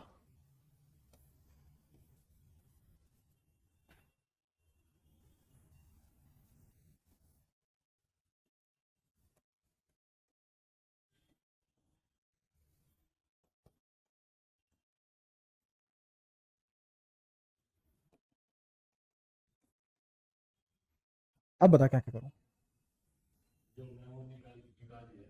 वो प्रोनाउन यूज मत कर, अब नाउन यूज कर, खून कर दूंगा वरना। हाँ बोल, नाउन यूज करेगा। हाँ इसमें इनपुट करंट आ रहा है,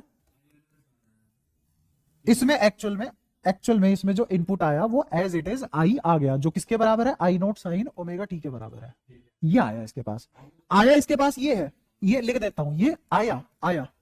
बट रिसीव जो इसने करा, रिसीव करा, आया और रिसीव करने में फर्क है।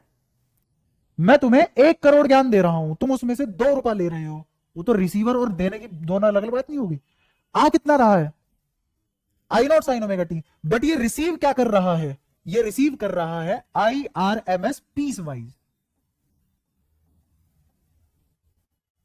अब बता, तो इसको क्या बोलेंगे, आई आर एम एस, कौन से वाला I R M S, I naught by 2 वाला, और यहां जो आई आर एम एस था वो कौन सा था, आई नोट बाय √2। तो इसने भेजा कितना, आई नोट बाय √2, रिसीव कितना किया इस डायोड ने, आई नोट बाय 2। आगे बता, हाँ आया नहीं, रिसीव करा है इसने, रिसीव करा आई नोट बट। हाँ अरे कहाँ भाई आगे आई नोट बाई 2 नहीं हो जाएगा अब आगे, आई नोट बाई 2 गया, लेकिन ये तो आरएमएस है ना, और ये डीसी पे ऑपरेट होता है, ऑपरेट्स ऑन डीसी होता है। तो इसके पास आया, ये देख फिर से आया कौन सा, आई नोट बाय 2 आया ये, बट इसने जो रिसीव करा, इसने जो रिसीव करा वो क्या है, आई एवरेज, जो कितना है इसके लिए। हाँ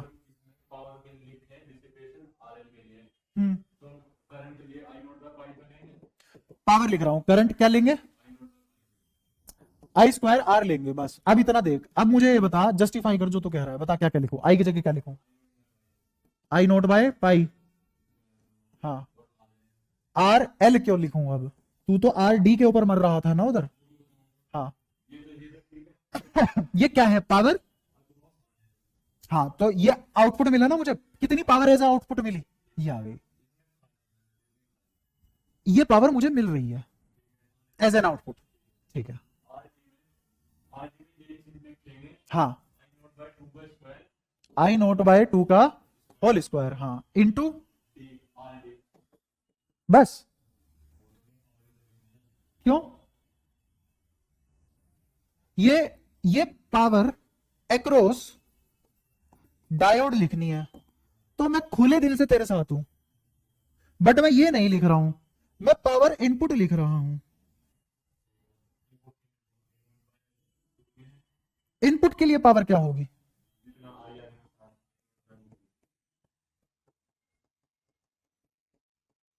ये नहीं होगी इनपुट,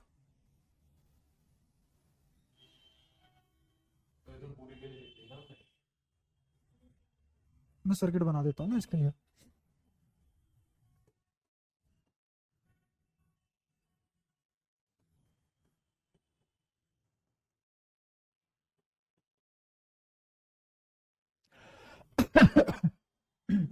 इसके लिए पी लिखवा, अगर मैं कुछ वैल्यू दे दूं 10, इसको ले लेते 20 ओम, 10 ओम, यहां से करंट बह रहा है मान ले 5 एम्पियर, लिखवा इसके लिए पावर लिखवाइयो जल्दी, ऐसे लिखवा 5 स्क्वायर 10, कैलकुलेशन नहीं चाहिए मुझे, यहां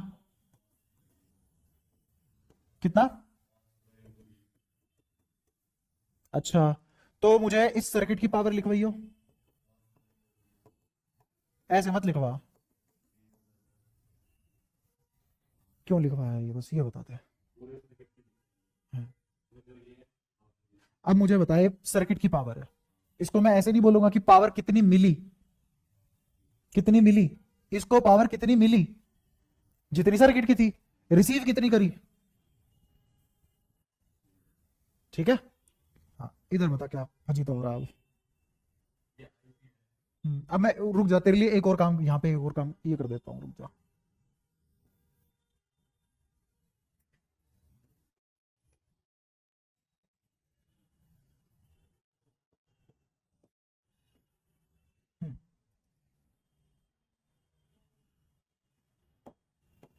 हाँ अब इसके अक्रॉस पावर लिखवा, क्योंकि ये एसी है तो आई एसी आ रहा है यहां से, ठीक है। इसको चाहिए DC, operate on DC, operates on DC.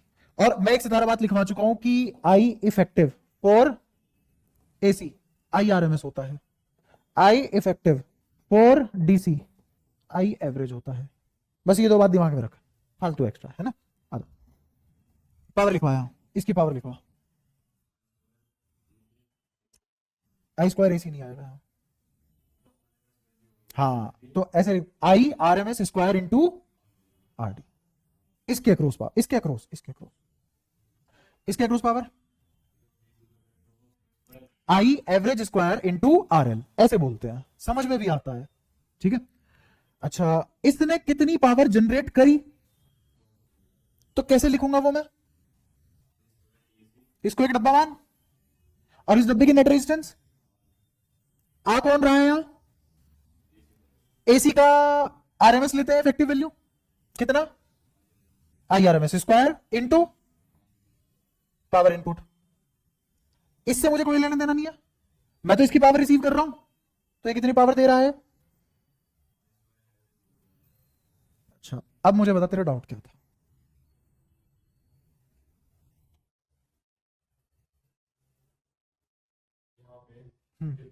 यहां कुछ नहीं होता, बता एग्जैक्टली कहां, कौन सा पावर इनपुट, ऐसे बोल ना, पावर इनपुट, हाँ।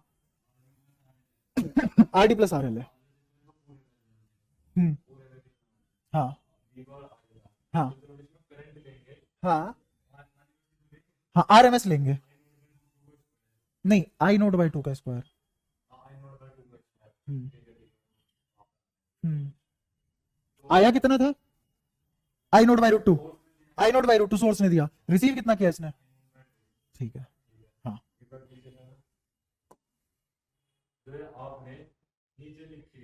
हम्म हम्म, हाँ हाँ हाँ हाँ, तो वही तो इनपुट मानूंगा।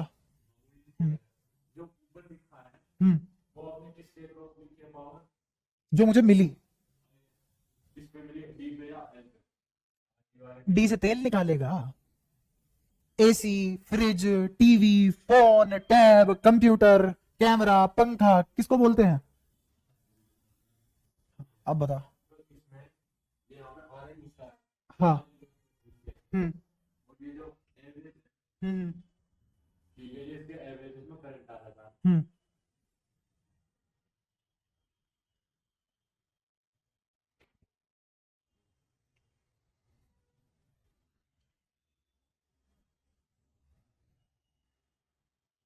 तो कॉन्ट्रेडिक्ट करना अब, धारणा मत बना मन में, तो कॉन्ट्रेडिक्ट कर। अगर तू अपने आंसर को लेकर कॉन्फिडेंट होता तो कॉन्ट्रेडिक्शन देता तू मुझे कोई।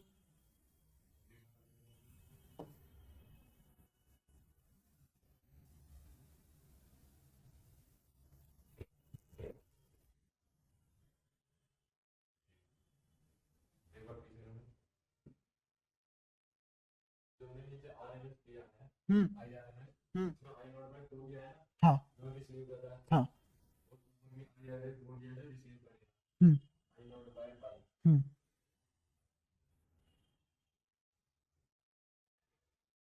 कोई कॉन्ट्रेडिक्शन तो दे अब, तो तुझे दिक्कत कहाँ आ रही थी।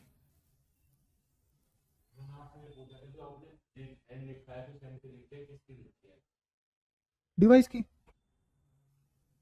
इसकी हाफ वेव रेक्टिफायर जो पढ़ा रहा हूँ उसकी, हाँ। उस रेक्टिफायर में आउटपुट कितना है वो लिखा हुआ नीचे, हाँ। इस पूरे रेक्टिफायर में आउटपुट तो सिर्फ यही मिला है, पूरे में थोड़ी ना मिला है, तो वो लिखा हुआ P आउटपुट।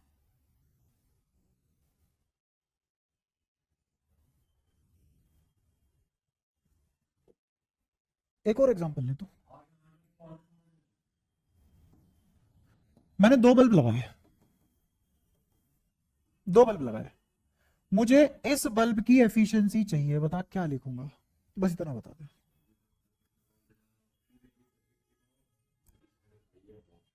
इस, ये जो पावर ले रहा है वो डिवाइडेड बाय पूरे सर्किट की पावर, ठीक है। हाफ वेव रेक्टिफायर की एफिशिएंसी कैसे लिखेंगे, पूरे सर्किट की जो पावर है और उसमें से जो RL खा रहा है। मुझे डाउट क्लियर करने में कोई समस्या नहीं है, मुझे समस्या इस चीज में है, 12वीं क्लास के बच्चे को 1+1 2 होता है, ये कैसे डाउट आ रहा है, समझा तो मैं तुम नहीं।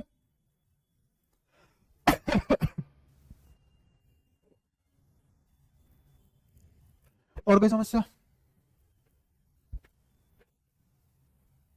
देख डाउट तो एंगा भैंगा कुछ भी क्लियर कर ही सकता हूँ, वो तो स्किल है ही मेरे पास। बस एक बार ये सोचियो कि डाउट कहलाने लायक डाउट था जो था।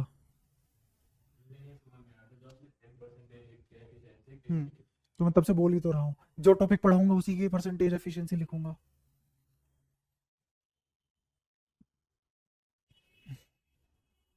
बता। नेचुरल सी बात है यार, जो आदमी पढ़ा रहा है उसी की तो एफिशिएंसी लिखेगा। मैं हाफ वेव रेक्टिफायर पढ़ा रहा हूँ, एफिशिएंसी में कार नोट के लिख दूंगा यहाँ। फिर अगर मैं बल्ब 2 की एफिशिएंसी लिख रहा हूं तो बल्ब 2 की तो एफिशिएंसी लिखूंगा, और इस बल्ब 2 की एफिशिएंसी ही तो सर्किट की एफिशिएंसी कहलाएगी। अगर इस बल्ब की बजाय मैं बस यहां एक रेजिस्टेंस लगा दूं, क्योंकि यहां तो मैं अब आउटपुट रिसीव नहीं कर सकता ना,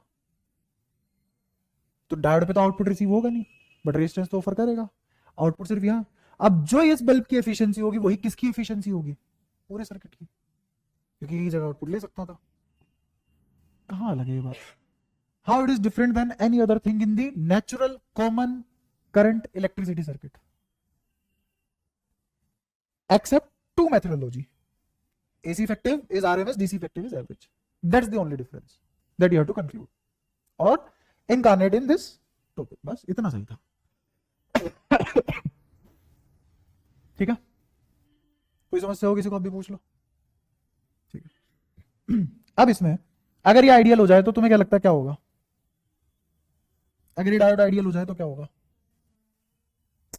RD 0 हो जाएगा। अगर RD 0 हो गया तो 1 + 0 इज 1, एफिशिएंसी फिक्स होगी 40.6%। आई बात समझ? या तो कोई परेशानी? अच्छा, ये 40 400 ये 0.406 को मैं कर चुका हूं ना 40.6, तो फिर 100 क्यों लगा रहे हो?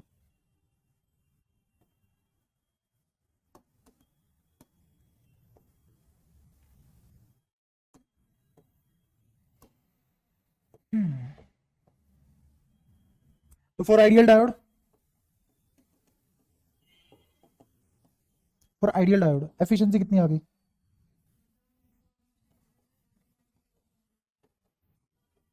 वो भी तब आइडियल डायोड हो। Maximum efficiency can be 40.6% only. उससे ज्यादा एफिशिएंसी इसलिए अचीव नहीं कर सकते क्योंकि सबसे ज्यादा एफिशिएंसी मुझे आइडियल डायोड ही तो देगा, इसीलिए तो नाम आइडियल है उसका। ठीक है, तो आइडियल डायोड के लिए फिक्स हो जाती है 40.6% वैल्यू आ जाती है इसकी। तो half wave rectifier are 40.6% efficient only. ठीक है, बात समझ में आती है? ये सब क्या था? Half wave rectifier. ऐसे ही मुझे क्या पढ़ाना है तुम्हें अब? Full wave rectifier. ठीक है, याद रखना ये चीज जो यहाँ पढ़ाया हुआ है, बार बार रिपीट नहीं करूंगा, सारी बात दोबारा नहीं कर रहा, मैं ये बता देता हूँ। फुल वेव में क्या होगा? फुल वेव में यहाँ पे एक वेव आएगी, अभी समझाऊंगा क्यों आएगी। बट अगर मान लो खुदा ना खास्ता किसी भी रीजन से अगर यहाँ कोई एक और वेव आ जाती है तो क्या फुल वेव नहीं हो जाएगा? इसमें आधी भी वेव खाई नहीं है, उसकी भी डायरेक्शन पलट के एज इट इज दे दी, तो करंट तो अभी भी यूनिडायरेक्शनल रहा, बट एवरेज वापस से नॉर्मल नहीं हो जाएंगे? वापस से सारे एवरेज। तो मेरी एफिशिएंसी, अच्छा क्या क्या चेंज होगा वो भी देख लेते हैं एक बार, क्या क्या चेंज होगा। यहां पे वाली वैल्यू दोबारा से आएगी, तो अब आई एवरेज क्या निकल के आएगा? 2I/5। और आरएमएस क्या निकल के आएगा? वो स्टिल आज भी I0/2 रहेगा।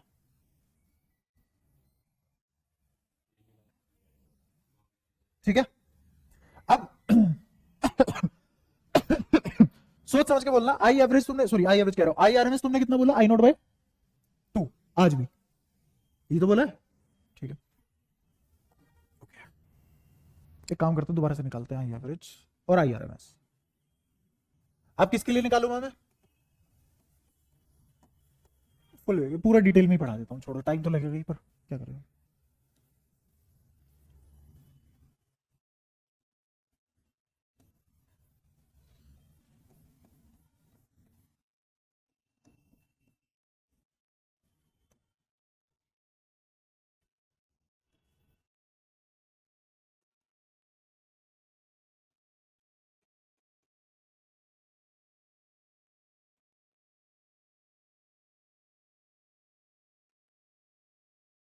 ये होता है फुल वेव रेक्टिफायर। ठीक है, यहां प्लस है तो यहां प्लस, यहां माइनस तो यहां माइनस। अच्छा, यहां प्लस है तो यहां माइनस, और यहां माइनस है तो यहां, बोलो क्यों? कहां पे? हाँ, यहां प्लस के ऊपर माइनस। अच्छा, अरे यहां प्लस यहां माइनस टर्मिनल बने ऊपर वाले सर्किट के टर्मिनल। अच्छा, नीचे माइनस था तो नीचे वाले सर्किट के टर्मिनल, यहां माइनस तो यहां प्लस। ठीक है, कोई परेशानी? अब सुनना क्या होगा। अगर ये प्लस है तो ऊपर वाला डायोड कौन सी वाइजिंग? बोलते रहना, जितनी जल्दी आंसर करोगे और रेस्पॉन्ड करोगे उतनी जल्दी मैं अभी भी थोड़ी बहुत हिम्मत मार के, अंदर से तो मर ही चुका हूं मैं, बट थोड़ी बहुत हिम्मत मार के तेज हो जाऊंगा, थोड़ा सा जल्दी खत्म कर लेंगे, तुम भी जल्दी कर जा पाओगे, ठीक है। ऊपर वाले की कौन सी बाइजिंग है? फॉरवर्ड। अब नीचे वाले की कौन सी बाइजिंग? रिवर्स। तो यहां से कोई करंट नहीं जा रहा, लेकिन ऊपर से जा रहा है, ठीक है। अब ऐसा भी तो देख सकते हैं ना सर, यहां से तो करंट चला जाएगा, तो देखते हैं एक बार, यहां से करंट गया, यहां से गया, अगर ये यहां से जाता तो अब कौन सी बाइजिंग है? अच्छा चलो, यहां से तो नहीं जा सकता, कंफर्म हो गया, तो यहां से कोई करंट ही नहीं बनेगा, क्योंकि ऊपर वाला सर्किट इस वाले के लिए क्या हो गया? ओपन। नीचे वाले पे आ जाओ, यहां जाता, यहां कौन सी बाइजिंग? रिवर्स। तो यहां भी नहीं जा सकता, तो इसका मतलब यहां से यहां कभी कोई करंट नहीं जाएगा, करंट यहां से यहीं जाएगा ऊपर वाले की वजह से, ठीक है। तो मैंने तुम्हें तीनों रास्ते दिखा दिए, तीनों रास्ते रुके पड़े हैं, सिर्फ एक ही रास्ते से करंट आ सकता है, और वो कौन सा रास्ता है? ये वाला। जब इससे करंट आएगा, जब इससे करंट आएगा तो करंट की डायरेक्शन ये होगी, समझ आया? कोई नहीं, दोबारा देखो।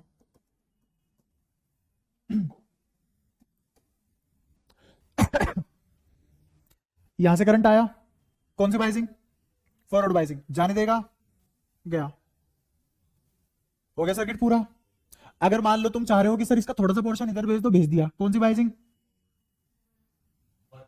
कौन सी बाइजिंग? कौन सी बाइजिंग? आ गया भाई समझ? रिवर्स। मैं पूरे सर्किट की बात ही नहीं कर रहा हूं, मैं किस चीज की बात कर रहा हूं? इस वाले की। ये वाला डायोड कौन सी स्टेट में है इस वाले करंट के लिए? भाई ये पूछ रहा था बस। कौन सी बाइजिंग?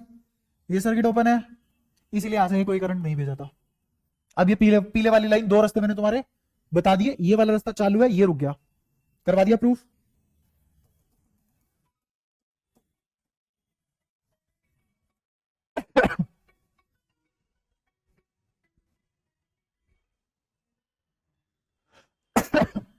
अब आगे देखो, याद रखना ये बात, अगर रख पाए तो, वरना मैं दोबारा दोबारा बताता रहूंगा, 100 करोड़ बार बता दूंगा, मुझे कोई दिक्कत नहीं है, बैठे रहो रात तक। सिर्फ करंट यहां से जा पाया था और इधर से नीचे से नहीं जा पाया था, ठीक है। दोबारा देखो, अब एक और चीज, अब मैं कह रहा हूं कि यहां से अगर करंट चला, क्योंकि यहां से तो ऐसे जा नहीं सकता, ठीक है, यहां से करंट चला, चला चला चला चला, तो मैं यहां भेज सकता हूं इसे। जब यहां गया तो कौन सी बाइजिंग में मिला ये वाला? इस करंट के लिए जो यहां से इस वाले प्लस से आ रहा है, रिवर्स। तो ये ओपन सर्किट है इसके लिए, तो ये वाला करंट बनेगा ही नहीं। ये यहां से आ गया, कौन सी बाइजिंग? तो ये ओपन हो गया सर्किट नीचे वाला, ये वाला करंट कभी बना ही नहीं। तो पूरी सिचुएशन से इस वेव के कोरेस्पॉन्डिंग मुझे यहां ये वाली वेव मिली, और करंट की डायरेक्शन सिर्फ यही थी। कोई भी कॉम्बिनेशन अगड़म तिगड़म कर लो, करंट सिर्फ यही जा पाया इस वाली वेव के लिए। क्लियर हुआ? ठीक।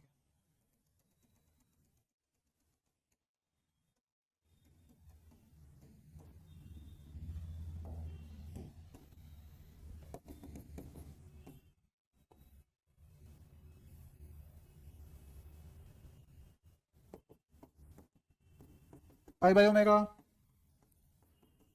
2 पाई बाय ओमेगा, ऐसे करके चलती रहेगी ये v, ये t बराबर v not sine omega t। ये आउट इनपुट है, ये क्या है?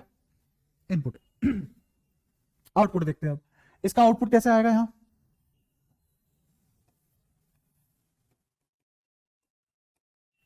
समझ आया? और डायरेक्शन क्या है करंट की? अब आगे समझ में कैसे ये डायरेक्शन, इसके अलावा और कोई डायरेक्शन पॉसिबल नहीं है। तब दूसरी साइकिल देखते हैं। दूसरी साइकिल में तब तक इसकी पोलैरिटी बदल चुकी होगी, ये माइनस हो चुका होगा, ये माइनस हो चुका होगा, ये प्लस, ये माइनस, ये प्लस, सही बात है, ठीक है। ऊपर वाला कौन सी बाइसिंग में है? नीचे वाला। तो करंट यहां से बनेगा, चलेगा, इसको जाने देगा, गया, यहां गया, यहां गया, अभी भी करंट कौन सी डायरेक्शन में? जैसे पहले था। अब तुम बोलोगे सर ये वाला तो प्लस है ना, यहां से चले, यहां से जब चले तो ये वाला सर्किट रिवर्स, मतलब ओपन हूं क्या होता है ये? यहां से चले ये वाला सर्किट भी ओपन, रिवर्स, तो इसका मतलब मैं और कोई करंट नहीं बना पाया। तो करंट का सेम पोलैरिटी में अभी भी, तो इसके नेगेटिव के रिस्पॉन्ड भी इसने पहले जैसा करंट दिया, और पहले जैसे कि तो गुब्बारा ऐसा बनता था, तो अब भी तो गुब्बारा ऐसे ही बनेगा। इसको इसने इसमें कनेक्ट, तो ये अभी भी क्या है, यूनिडायरेक्शनल, अभी भी कैसा है, यूनिडायरेक्शनल। और यूनिडायरेक्शनल किसकी तरह बिहेव करेगा, डीसी की तरह। और डीसी की एवरेज वैल्यू, डीसी की इफेक्टिव वैल्यू एवरेज होती है, ठीक है। तो यहां आउटपुट ऐसा बनेगा। और आइट्रेशन दिखाने की जरूरत है, समझ गए। तो हर नेगेटिव के लिए भी एक ऊपर पॉजिटिव गुब्बारा बना देगा। क्या अब इस वेव को इसने ऐसा नहीं है रोक लिया हो, इसने इस वेव को भी कन्वर्ट कर दिया एक ही सेम डायरेक्शन वाले करंट में। तो मुझे आउटपुट पे कभी भी दो पोलैरिटी का करंट मिल पाया, मुझे हमेशा आउटपुट पे करंट कहां से कहां मिला है, ऑलवेज ऐसे भी मिला है, ऑलवेज। समझ पाए हो। तो ये होता है फुल वेव रेक्टिफायर, ये होता है फुल वेव रेक्टिफायर। पहले आधी वेव मिली थी, अब फुल मिल रही है, एफिशिएंसी यहीं से पता लगता है दुगनी हो जानी चाहिए, है ना। बट क्योंकि तुमने, मैंने जैसा कहा और तुमने हाँ बोल दिया, मैंने कहा था कि अभी भी आई नोट तो सॉरी अभी भी I R M S I naught by 2 ही रहेगा, तुमने कहा हाँ रहेगा।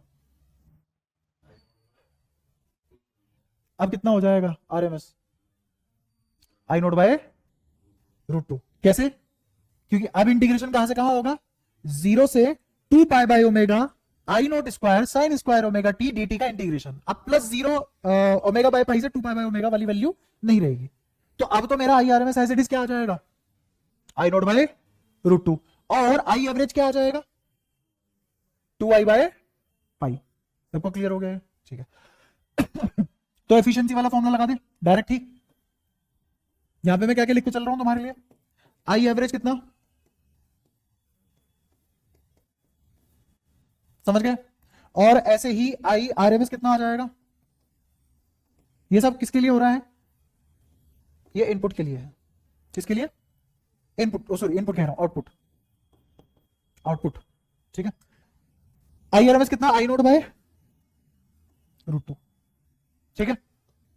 एफिशिएंसी देखते हैं, एफिशिएंसी किस किस के बराबर आएगी, पी आउटपुट अपॉन में पी इनपुट इनटू 100%। फॉर्मूला क्या लिखा जाएगा, ये आई आउटपुट है, डीसी मतलब इफेक्टिव वैल्यू एवरेज। और कहां रिसीव कर रहे हो पावर को, या फिर किस के अबाउट पावर देखोगे, अप्लायंस। नीचे I R M S square, वो भी कौन, ये दोनों के, ये वाला कौन सा होगा, इनपुट वाला। और वो भी जो रिसीव किया, आया वाला नहीं, आया तो अपना अलग है, रिसीव जो होगा वो लिखते हैं। अच्छा फिर क्या लिखा जाएगा, आर एल प्लस, कोई समस्या, आर एल कॉमन लेंगे, इनकी वैल्यूज रखेंगे। आई एवरेज बताओ क्या लिख लेना चाहिए अब मुझे, 4 बाय, बताओ समझेगा। नीचे क्या लिख लेना चाहिए मुझे, आई नोट स्क्वायर बाय √2 का स्क्वायर मतलब 2। समझ गए, ये और ये कट गया। आर एल, तब तक नीचे वाले से भी आर एल कॉमन निकाल लिया, 1 plus R D by R L बचा लिया। समझ गए, इस 2 से ये वाला 4 कट के क्या आ जाएगा, 2। अच्छा इंटू होंगे ना ये तो, ठीक है। तो ये कितना आ जाएगा, 8 बाय पाई स्क्वायर। और पहले क्या आया था आंसर, 4 बाय पाई स्क्वायर, तो क्लियरली उसका दुगना आ गया, बाकी तो वही है, ठीक है। अगर तुम्हें प्रूफ करवाना हो प्रूफ करवा सकते हो, कर लोगे, ठीक है। वो तो इजी पढ़ाए हुए दिन हो गए, और मुझे तुमसे कोई एक्सपेक्टेशन थी, इसलिए एक बार को फिर भी मैंने गणित करवा दी इसकी। वरना जिस लेवल पे मैंने तुम्हें आईआरएमएस निकालना सिखाया, एक लाइन से ऊपर नहीं लेनी चाहिए, क्योंकि वहां पे मैंने फंक्शन के तुम्हें रटवाए थे पहले, प्रूफ करवा करवा के कि साइन का ये होता है, स्क्वायर कर दो तो ये होता है, इस रेंज में ये होता है, अगर आधे के लिए पूरी के लिए कितना होगा, 1/4 के लिए कितना होगा, 3 पाई बाय, पूरा का पूरा पैटर्न दिखाया था किसके लिए एवरेज क्या क्या बन सकता है। तो जिस लेवल पे मैंने आईआरएमएस और आई एवरेज पढ़ाया हुआ है, एक लाइन से फालतू कभी आंसर नहीं आना चाहिए। पहली बात तो यहाँ इतना बोर्ड भरना ही नहीं चाहिए था कैलकुलेशन में, वो तो मैं मान के चल रहा हूँ तो पक्का भूले बैठे हो, तुम्हें बस ऊपर ऊपर से सरफेस लेवल की ये बात है कि रूट मीन स्क्वायर क्या होता है, ठीक है।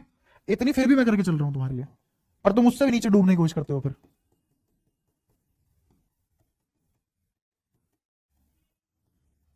ये पुराने वाली एफिशिएंसी है, उसकी दुगनी आ चुकी है, तो मैं यहां सिंपल ऐसे नहीं लिख सकता। पहले कितनी आई थी, 40.6%, अब कितनी हो जाएगी, 81.2%, अपॉन में 1 प्लस आर डी बाय, और आइडियल के लिए कितनी हो जाएगी, 81.2% ओवर। ये तो तुम्हारा फुल वेव रेक्टिफायर, क्लियर हुआ।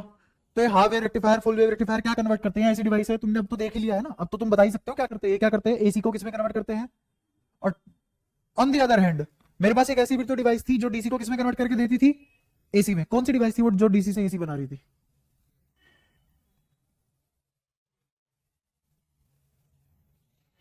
सोच के बताओ। नाम में ही था एसी जनरेटर, जनरेटर के नाम में ही एसी है, एसी जनरेटर, है ना। तो एसी जनरेटर क्या करता था, डीसी से एसी बना रहा था, और ये क्या कर रहा है, एसी से डीसी। अरे जब एसी बना लिया हमने तो हम डीसी में वापस क्यों जाए? क्योंकि एसी की एप्लीकेशन क्या थी, अगर तुम एसी को ट्रांसफॉर्मर में डालोगे तो एसी लंबे रास्ता नाप जाएगा बिना लॉस किए, लॉस तो करता ही ऑब्वियसली, बट डीसी तो पहुंच ही नहीं पाएगा। तो एसी कहां इस्तेमाल करते हैं, जहां इलेक्ट्रिसिटी ट्रांसमिशन में काम आती हो, इन ट्रांसमिशन एसी इज यूज्ड। ऐसे मतलब सब प्रैक्टिकली पढ़ा है मैंने। अच्छा, और तुम्हें क्या लग रहा है फिर वापस हमने डीसी में क्यों कन्वर्ट किया, डिवाइस तो डीसी पे ही चलाएंगे। तुम्हारा फोन है, नन्ही सी बैटरी है उसमें, मिली एम्पियर आवर जो भी होता है वो, तुम देखते हो ना एमएएच लिखा होता है, तो नन्ही सी बैटरी है वो बेचारी, एक बिस्किट जितनी, उसमें फेंक फेंक के मार रहे हो 220 बार बदलता हुआ करंट, तो बैटरी बोल ही देगी भाई साहब दबा दे गला, जहर दे दे, साइनाइड खिला दे मुझे। तो वो किस पे ऑपरेट होगी, डीसी पे। वो किस पे ऑपरेट होगी, डीसी पे। प्लस मोबाइल में ट्रांजिस्टर होते हैं, छोटी छोटी डिवाइसेस होती हैं, पूरे के पूरे इंटीग्रेटेड सर्किट होते हैं, उनको एग्जैक्ट ऐसे होता है 0.0715 इलेक्ट्रॉन वोल्ट चाहिए तो उतनी चाहिए, उससे ऊपर दोगे तब एरर आएगा, नीचे दोगे तब एरर आएगा।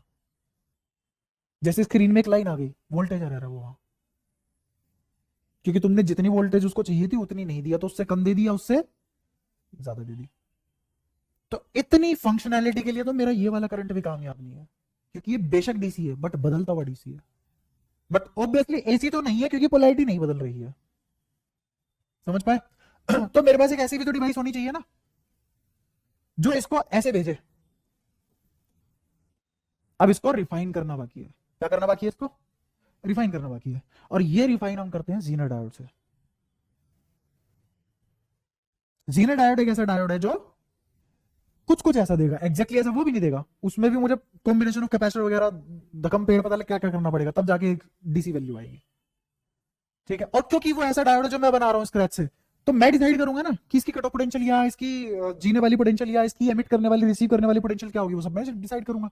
तो अगर मान लो मेरे पास कोई एक ट्रांजिस्टर है, जैसे मदरबोर्ड अगर तुमने कंप्यूटर का देखा हो, उसमें इतने सर्किट कंपोनेंट होते हैं, इतने सर्किट कंपोनेंट होते हैं कि खराब हो जाए तुम तो ये भी नहीं पता लगा सकते कौन सा खराब है, इतने सारे होते हैं, और हर एक अलग अलग पोटेंशियल पे ऑपरेट होता है, और हर एक की पोटेंशियल इतनी फाइनली फिक्स्ड है कि 4 सिग्निफिकेंट फिगर तक एक्यूरेसी रखनी पड़ती है पोटेंशियल की।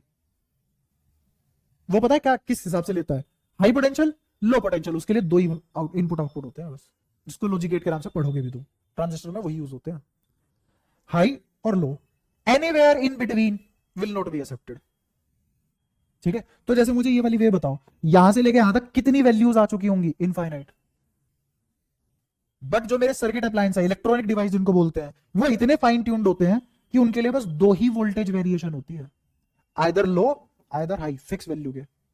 इनफाइनाइट के कोरस्पॉन्डिंग सिर्फ दो ही वैल्यू पे काम करेगा वो आदमी, लो मतलब काम नहीं करना, हाई मतलब काम करना है, इतने फाइन ट्यून्ड होते हैं। तो क्लियरली रेक्टिफायर बहुत पुराने जमाने की बात है, बहुत ही ज्यादा पुराने जमाने की। अब तो खैर एनसीईआरटी का सिलेबस बिल्कुल कबाड़ हो चुका है, ना भी पढ़ो तो भी तुम ढंग के इंजीनियर बन जाओगे, पढ़ लो तो भी ढंग के नहीं बन रहे, इतनी कई गुजरी किताब है, उसी में तुम्हारी हालत ही है। एआई वैसे आ चुका है, नौकरी तो अभी खत्म हो चुकी है जमाने में, क्या होगा तुम्हारा आगे चल के अगर यही बुद्धि रही तो। खेल सिर्फ ये नहीं है अब आईआईटी में जाना है, अच्छा कॉलेज पाना है, खेल ये है कि जो 150 करोड़ वाली अनएम्प्लॉयड भीड़ है, उसमें जो 10-15 हजार इक्की दुक्की नौकरी बची है, उसमें तुम्हारा नंबर कैसे आएगा, ठीक है। तो मैं जो भी कर गुरा के तुम्हें रेक्टिफायर तक ही करा पाया, ठीक है। शुक्र मनाओ जे मेंस ने भी अपना सिलेबस डिलीट कर दिया, ट्रांजिस्टर नहीं है तो मैं पढ़ा भी नहीं रहा। वैसे शुरुआत में जब मैंने चैप्टर शुरू किया मूड था मेरा, क्योंकि अगर इस चैप्टर में तुम ट्रांजिस्टर नहीं पढ़ रहे हो तो चैप्टर ही क्यों पढ़ रहे हो, मुझे समझ नहीं आया अभी तक ये कैसा डिसीजन है एनटीए का और एनसीईआरटी का। एक ही चीज काम की थी पूरे सिलेबस में, ट्रांजिस्टर हटा दिया, तो मैं पढ़ा भी नहीं रहा अभी से, क्योंकि तुम इसी में ही भूल जाओगे, इन सब में कहां ट्रांजिस्टर पढ़ेंगे, जितना तुम अभी तक पढ़ के आए हो उससे दुगना ज्यादा पढ़ना है ट्रांजिस्टर में। तो ऑब्वियसली मैं इस टॉपिक को उठाऊंगा भी नहीं और सिलेबस में भी नहीं है। अब जो तुम्हारा बचा है वो बचा है जीनर डायोड और optical devices, optical electronic devices बोलते हैं उनको, जैसे solar cell, light emitting diode और फोटो डायोड। ये होते ही चैप्टर खत्म हो जाएगा तुम्हारा ये वाला। इसलिए क्योंकि हम ट्रांजिस्टर नहीं पढ़ रहे हैं। तो मे भी शायद उन्हें पता है कि भाई कुछ तो आत्महत्या कर लेंगे पढ़ाते पढ़ाते, उन्हें ट्रांजिस्टर पढ़ाना पड़ गया, मैं भी इसीलिए डिलीट करा। बट कोई लॉजिक नहीं बनता है मेरे हिसाब से, कुछ भी हो जाए, कोई मरे कोई जिए, ट्रांजिस्टर तो नहीं हटाना चाहिए था। तो अभी मैं यही खत्म कर रहा हूँ चीजें। इस पूरे को पढ़ के आना, पिछली क्लास में जो सेमीकंडक्टर पढ़ा रखा है वो भी पढ़ लेना कृपया करके, विनती है। थोड़ी सी स्पीड बढ़ा लेना, कल को जीना डायोड करा दूंगा। और जीना डायोड वो डिवाइस है जिसमें मैं तुम्हें ये बताऊंगा कि why I cannot go beyond this potential even if I wish to। ठीक है। जैसे अभी बता के भेज देता हूं, क्योंकि आज कुछ नहीं करा, लिटिल कुछ भी नहीं करा है।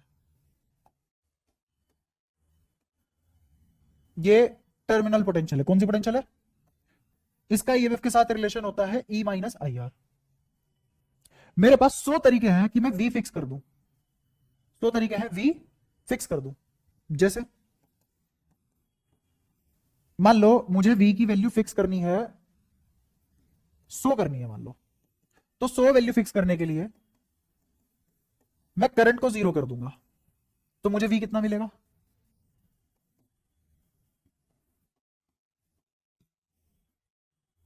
R की वैल्यू मान लो 10 है, ठीक है। R की वैल्यू कितनी है? 10। तो मैंने जैसे ही करा तो I खुद ब खुद अपने आप ही I हो जाएगा 10। V कितना आया? सोल्व कर लिया होगा ना। सो I खुद ब खुद कितना हो जाएगा? खुद होगा। कितना आया अभी भी? ठीक है। अब इसका एक एग्जांपल देता हूं। एग्जांपल मान लो ये कोई प्रेशर चैम्बर है,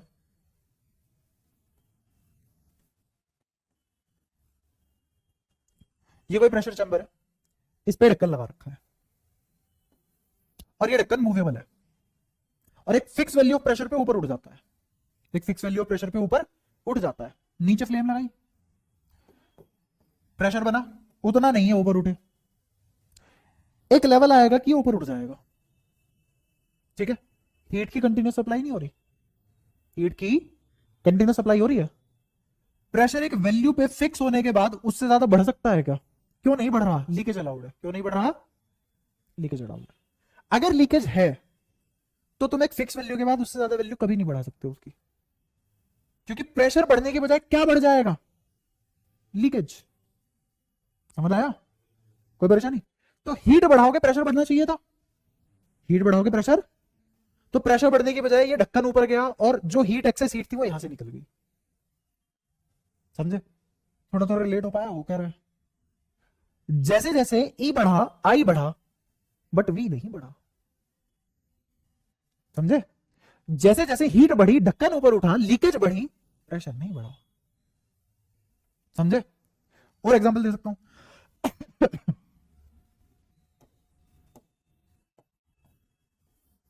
ये मोहल्ले की पानी की टंकी,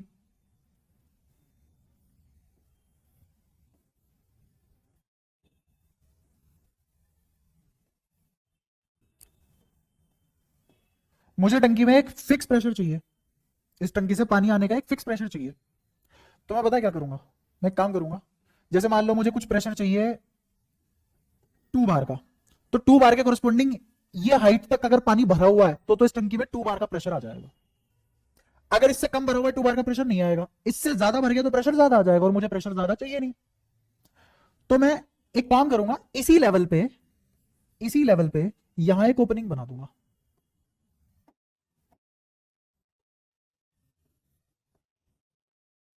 यहां एक क्या बना दी? ओपनिंग बना दी। ये टैंक तो भरा हुआ है और इसमें कंटिन्यूस सप्लाई है पानी की सरकार की तरफ से, सरकारी सप्लाई भरमार होती है, उसकी कमी नहीं होती अगर वो कर दे तो। ठीक है। ये मान लो इसको नदी से, बहती नदी से जोड़ रखा, तो ये तो टैंक तो खाली होने से रहा कभी भी।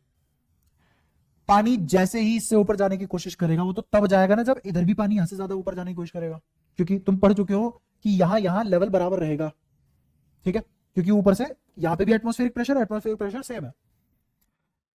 जैसे ही इसमें पानी ऊपर बढ़ेगा तो इसमें भी ऊपर बढ़ेगा, लेकिन लीकेज आ जाएगी, प्रेशर कांस्टेंट हो गया। तुम चाह के भी अब प्रेशर नहीं बढ़ा सकते अगर यहां तुमने छेद कर दिया।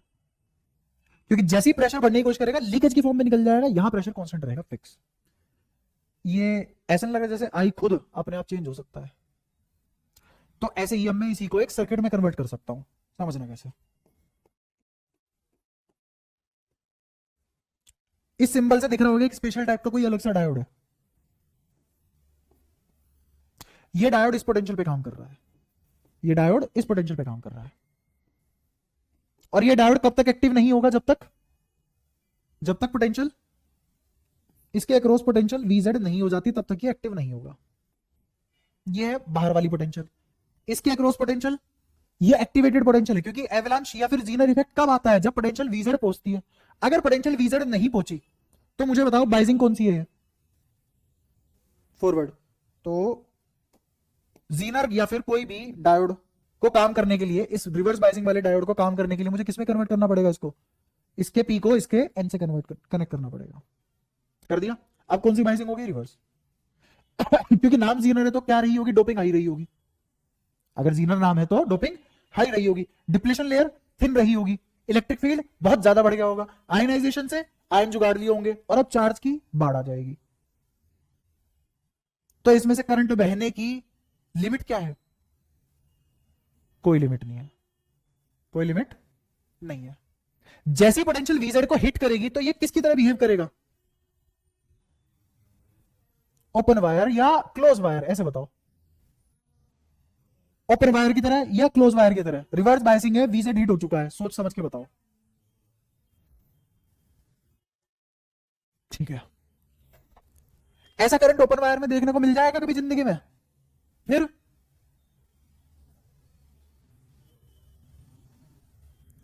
अगर ये डायोड VZ पोटेंशियल हिट कर गया तो it will act as short wire. भाई ऐसा करंट शॉर्ट वायर में मिलता है, ओपन वायर में ऐसा करंट। आ गया समझ? ठीक है, तो ये किसकी तरह बिहेव करेगा? कौन सी पोटेंशियल के लिए? हाँ, तो अगर V बड़ा हो जाए VZ, तो ये वाला डायोड किसकी तरह बिहेव करता है? Short wire. और अगर मेरा V छोटा है VZ से, तो ये ही डायोड किसकी तरह बिहेव करेगा? क्योंकि आप थोड़ी ना जाने देगा, इससे पहले थोड़ी ना जाने देगा करंट, इससे पहले की पोटेंशियल सारी VZ से छोटी है, उसके लिए रिवर्स बायसिंग में है। तो ये जो छोटा सा करंट है इससे मुझे क्या लेना देना? तो कोई करंट नहीं आएगा तो कैसा बिहेव करेगा? ये कैसा बिहेव करेगा? Open wire. समझे? और जैसी पोटेंशियल VZ से ज्यादा होगी तो कैसा बिहेव करेगा? Short wire. यहां क्या लगाया मैंने? Appliance RL। अप्लायंस की लिमिट होती है ना, फूक ना जाए। मान लो इस AC है, और ये AC जो ऑपरेट होता है ये मान लो 20 वोल्ट पे ऑपरेट होता है। तुमने इसे 2 लाख वोल्टेज दे दी, कुत्ते फील नहीं हो जाएंगे इसके? तुरंत हो जाएंगे। मुझे जो भी अप्लायंस लगाना है फूकना नहीं है, तो मुझे इसकी पोटेंशियल उतनी देनी है जितनी इसको चाहिए, उतनी देनी है जितनी इसको चाहिए। तो मान लो ये कितनी, ये मान लो 50 वोल्ट पे ऑपरेट होता है। कितने वोल्ट पे? एज्यूम्ड वैल्यू है 50 वोल्ट पे ऑपरेट होता है, तो मैं जीरो डायोड कितने वोल्ट का लगा दूंगा? 50। जब तक 50 वोल्ट से कम रहेगी सारी सप्लाई किसके पास जाएगी? अप्लायंस के पास, क्योंकि ये किसकी तरह बिहेव करेगा? Open wire. ठीक है, अच्छा, जैसे ही 50 वोल्ट से ज्यादा गया, पोटेंशियल किससे ज्यादा चला गया, तो ये क्या करेगा? ये शॉर्ट वायर की तरह बिहेव करेगा, और पोटेंशियल अभी भी कितनी रहेगी? 50 वोल्ट, बट क्या बढ़ जाएगा? करंट, क्योंकि करंट के बढ़ने की कोई लिमिट, इसी पोटेंशियल पे करंट कितना भी हो सकता है। क्या समझ में आ रहा है? ये आई खुद सेल्फ एडजस्टिंग बन जाएगा, इसको करंट जितना चाहिए उतना ही जाएगा, फालतू करंट यहां से लीक करके वापस बैटरी में। इसीलिए जीनर डायोड का एक और नाम है वोल्टेज रेगुलेटर। क्या नाम है इसका? रेगुलेटर। तो ऐसे वाले सिंबल को क्या बोला हमने? इस सिंबल को बोला जीनर डायोड। ठीक है, दूसरा नाम क्या है इसका? Voltage regulator. जिस चीज को दुनिया में, जिस चीज को भी तुम रेगुलेटर बोलते हो वो यही है। पंखे में तुमने एक पे नॉब कर दी, क्यों इतना ही धीरे चल रहा, तेज क्यों नहीं चल रहा अभी? क्योंकि जब तुमने नॉब एक पे करी तो तुमने 10 वोल्ट की कैपिंग कर दी। इसका मतलब जो डायोड एक्टिव है, जो जीनर डायोड एक्टिव है, वो किस पोटेंशियल का एक्टिव है? 10 वोल्ट। जब तक 10 वोल्ट मिलती रहेगी तब तक सारी की सारी पोटेंशियल अप्लायंस की हो जाएगी, और जैसे ही 10 वोल्ट से फालतू आ गई तो करंट लीकेज इधर से आ जाएगी। वोल्टेज अभी भी कितनी रहेगी? 10, और दोनों किसमें लगे हैं? पैरेलल में। तो जो इसके अक्रॉस पोटेंशियल होगी वही इसके अक्रॉस होगी, क्योंकि पैरेलल में लगे हुए हैं। तो फालतू अगर पोटेंशियल होने की कोशिश करेगी तो वो करंट बढ़ा के V बराबर E माइनस आई, तुमने E बढ़ा दिया ना, तो I अपने आप बढ़ेगा, V वही रहेगा। ये सेटअप है। ये चैप्टर में साइंटिफिक कुछ भी नहीं है, सब इंजीनियरिंग है। अगर किसी इंसान को इंजीनियरिंग करनी है तो अब से पहले तुमने जितनी भी फिजिक्स पढ़ी है वो सब तो रिसर्च फिजिक्स थी ना, वो सब तो बनाई गई फिजिक्स थी, वो सब तो ऐसा तो मान लो कि डिस्कवर्ड या इन्वेंटेड फिजिक्स थी, जिसमें हम कभी कुछ प्रैक्टिकल नहीं करते थे, हम थ्योरेटिकली या फिर कुछ ऐसी चीजें करते थे कि हाँ ऐसा होता है, इसका रीजन क्या है, ये क्यों हो रहा है। उन सब चीजों का इस्तेमाल कहां है? यहाँ। ये कोई इन्वेंशन थोड़ी ना है, ये जुगाड़ है। अप्लायंस को ना फूकने का, वोल्टेज रेगुलेट करने का जुगाड़ ढूंढा है, यही इंजीनियरिंग है। इस बुद्धि को लगाने को इंजीनियरिंग बोलते हैं। ठीक है, यही फर्क होता है साइंटिस्ट इंजीनियर में। साइंटिस्ट नई चीजें बनाता है या नई चीजें ढूंढता है, और इंजीनियर उन्हीं ढूंढी हुई चीजों को जुगाड़ करके कुछ नया बना देता है। तो अगर इस चैप्टर में उन्होंने ट्रांजिस्टर खत्म कर रखा है तो बहुत गलती कर रखा है वैसे तो। पर खैर, तो तुम्हें अब जान के लगा होगा कि उन लोगों ने कितनी बढ़िया चीज सोची है। अब यही अगर कैपेसिटर के कॉम्बिनेशन से इस्तेमाल कर लूं तो जो रेक्टिफायर है ये इस पे हंस देता है। कौन? Zener diode. किसके साथ यूज करने में? वो पता है क्या करता है कैपेसिटर के साथ यूज करने में? अगर समय होता पढ़ा देता वो भी। ये वाली वैल्यू उठाएगा, इसकी इसकी ये वाली वैल्यू उठाएगा, इसकी ये वाली वैल्यू उठाएगा, कैपेसिटर लगा रखा है तो होगा क्या, यहां से यहां तक कैपेसिटर सप्लाई करेगा चीजें। अब चीजें इससे ऊपर जो जाने की कोशिश करेगी, क्योंकि वोल्टेज तुम ज्यादा भेजोगे ना, और जीनर लगा हुआ है। जीनर क्या करता है? फालतू जो पोटेंशियल है उसके बदले करंट बना के भेज देता है, और वही करंट चार्ज ही तो होता है विद टाइम, तो वो कैपेसिटर स्टोर कर लेता है। फालतू वाला कैपेसिटर ने स्टोर किया, यहां से यहां तक कमी थी ना, कैपेसिटर ने पूरी कर दी, वैल्यू यही रखी। अब वैल्यू ज्यादा होने की कोशिश करेगी, तो ज्यादा होने की कोशिश करेगी तो कैपेसिटर चार्ज होगा। अब ये वाली वैल्यू कम होने की कोशिश करेगी, बट क्योंकि कैपेसिटर अब चार्ज है तो वो डिस्चार्ज होके वैल्यू दे देगा वापस वही। तो अब तुम्हें ऐसा ग्राफ मिल जाएगा। जीनर डायोड और कैपेसिटर साथ में पढ़ने पड़ते हैं बस, अगर इन दोनों की वर्किंग तुम्हें आती है। अब तुम सोच के देखना तुम कितने बड़े इंजीनियर हो। कोई गूगल चेक नहीं करेगा, कोई किताब नहीं देखेगा, क्योंकि है ही ऐसा नहीं है मैं पहली बार पढ़ा रहा हूँ, मेरी इन्वेंशन है, ऐसा कुछ नहीं है। बट जैसे मैंने तुम्हें अभी बताया वोल्टेज रेगुलेटर कैसे बना, फील के साथ बनाया हमने सोच समझ के।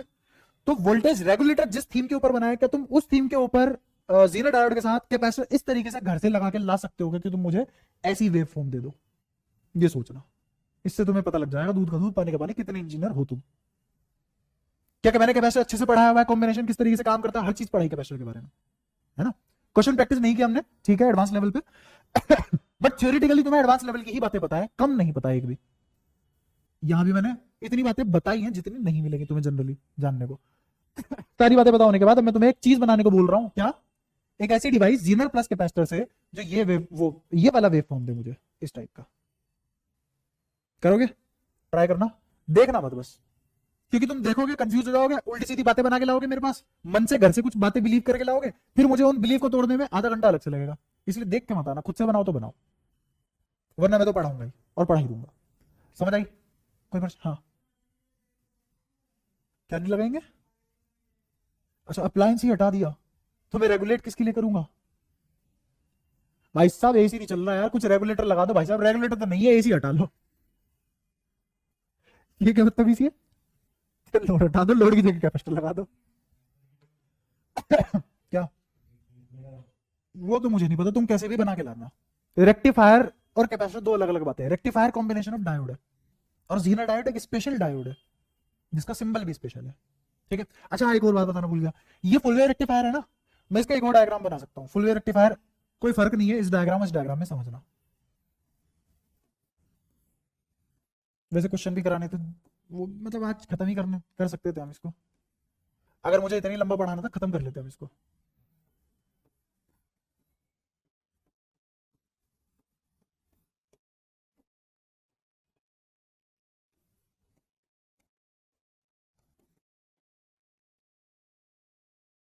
ये जो सर्किट बनाया और ये जो सर्किट बनाया एग्जैक्टली सेम है, बेशक यहां डायोड चार हो, प्रूव कर सकते हो।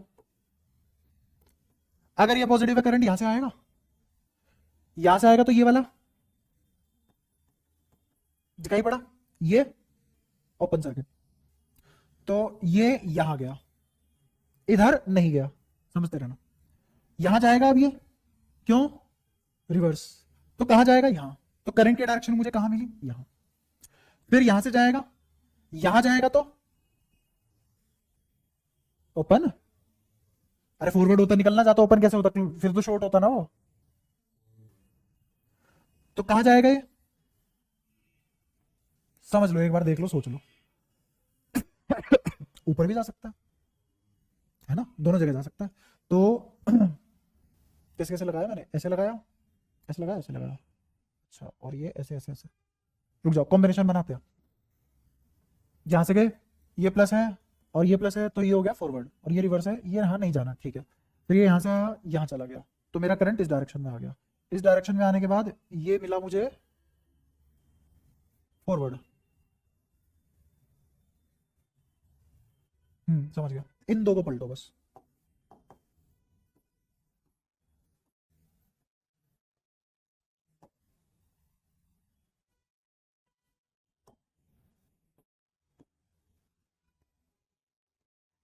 ठीक है,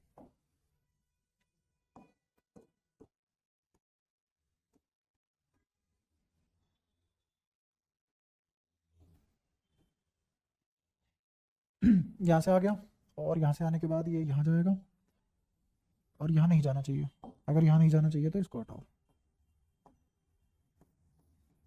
यहां लगाओ, ठीक है, अब ये नहीं जाएगा इधर, इधर आएगा, इधर आने के बाद ये नहीं जाएगा, ठीक है, ये ऐसे है, ठीक है, आओ दोबारा खेलें। यहां से आया, यहां से जा सकता है, यहां से नहीं जाएगा, ठीक है, यहां से गया, इधर आएगा, इधर आने के बाद करंट की डायरेक्शन हो गई है, यहां जाएगा, नहीं यहां नहीं जा सकता, ठीक है, इधर गया, फिर यहां नहीं, तो सर्किट कंप्लीट नहीं होगा, फिर से इसको चेंज करते हैं, इस बार हो जाएगा सब ठीक, ऐसे, यहां से करंट गया, यहां से चला गया, क्या सर्किट कंप्लीट हो चुका है, प्लस माइनस के कॉरेस्पॉन्डिंग, और करंट की डायरेक्शन नोट करो, करंट की डायरेक्शन यहां से आया, कहां से कहां है, ए से बी, समझे, तो इस कोरेस्पॉन्डिंग वेव का ये कोरेस्पॉन्डिंग आउटपुट आ गया, समझे यहां तक, अगली बारी अब ये क्या हो जाएगा, माइनस, और ये क्या हो जाएगा, प्लस, तो अब यहां से यहां जाएंगे हम, जब यहां से यहां जाएंगे, यहां से यहां नहीं जा सकते, तो यहां से यहां जाएंगे, क्योंकि ये वाला फॉरवर्ड फॉरवर्ड में होगा, ये वाला रिवर्स में होगा, ये फॉरवर्ड में यहां से यहां जाएगा, जाएगा, फिर यहां से यहां जाएगा, जाएगा, यहां से यहां जा पाएगा क्या, नहीं, कौन सा आ गया, रिवर्स, तो अभी भी करंट की डायरेक्शन तुमने नोटिस करी, इसने रोका भी नहीं है, रोका भी नहीं है, और डायरेक्शन इसकी पलट के और पहले वाले की सेम रखी, ठीक है, यहां से आ गया, यहां से यहां जाने के बाद क्या है, यहां से निकल जाएगा, हो गया सर्किट पूरा, तो इसके कोरस्पॉन्डिंग इसने, अरे रुको, इसके कोरस्पॉन्डिंग इसने क्या दे दिया,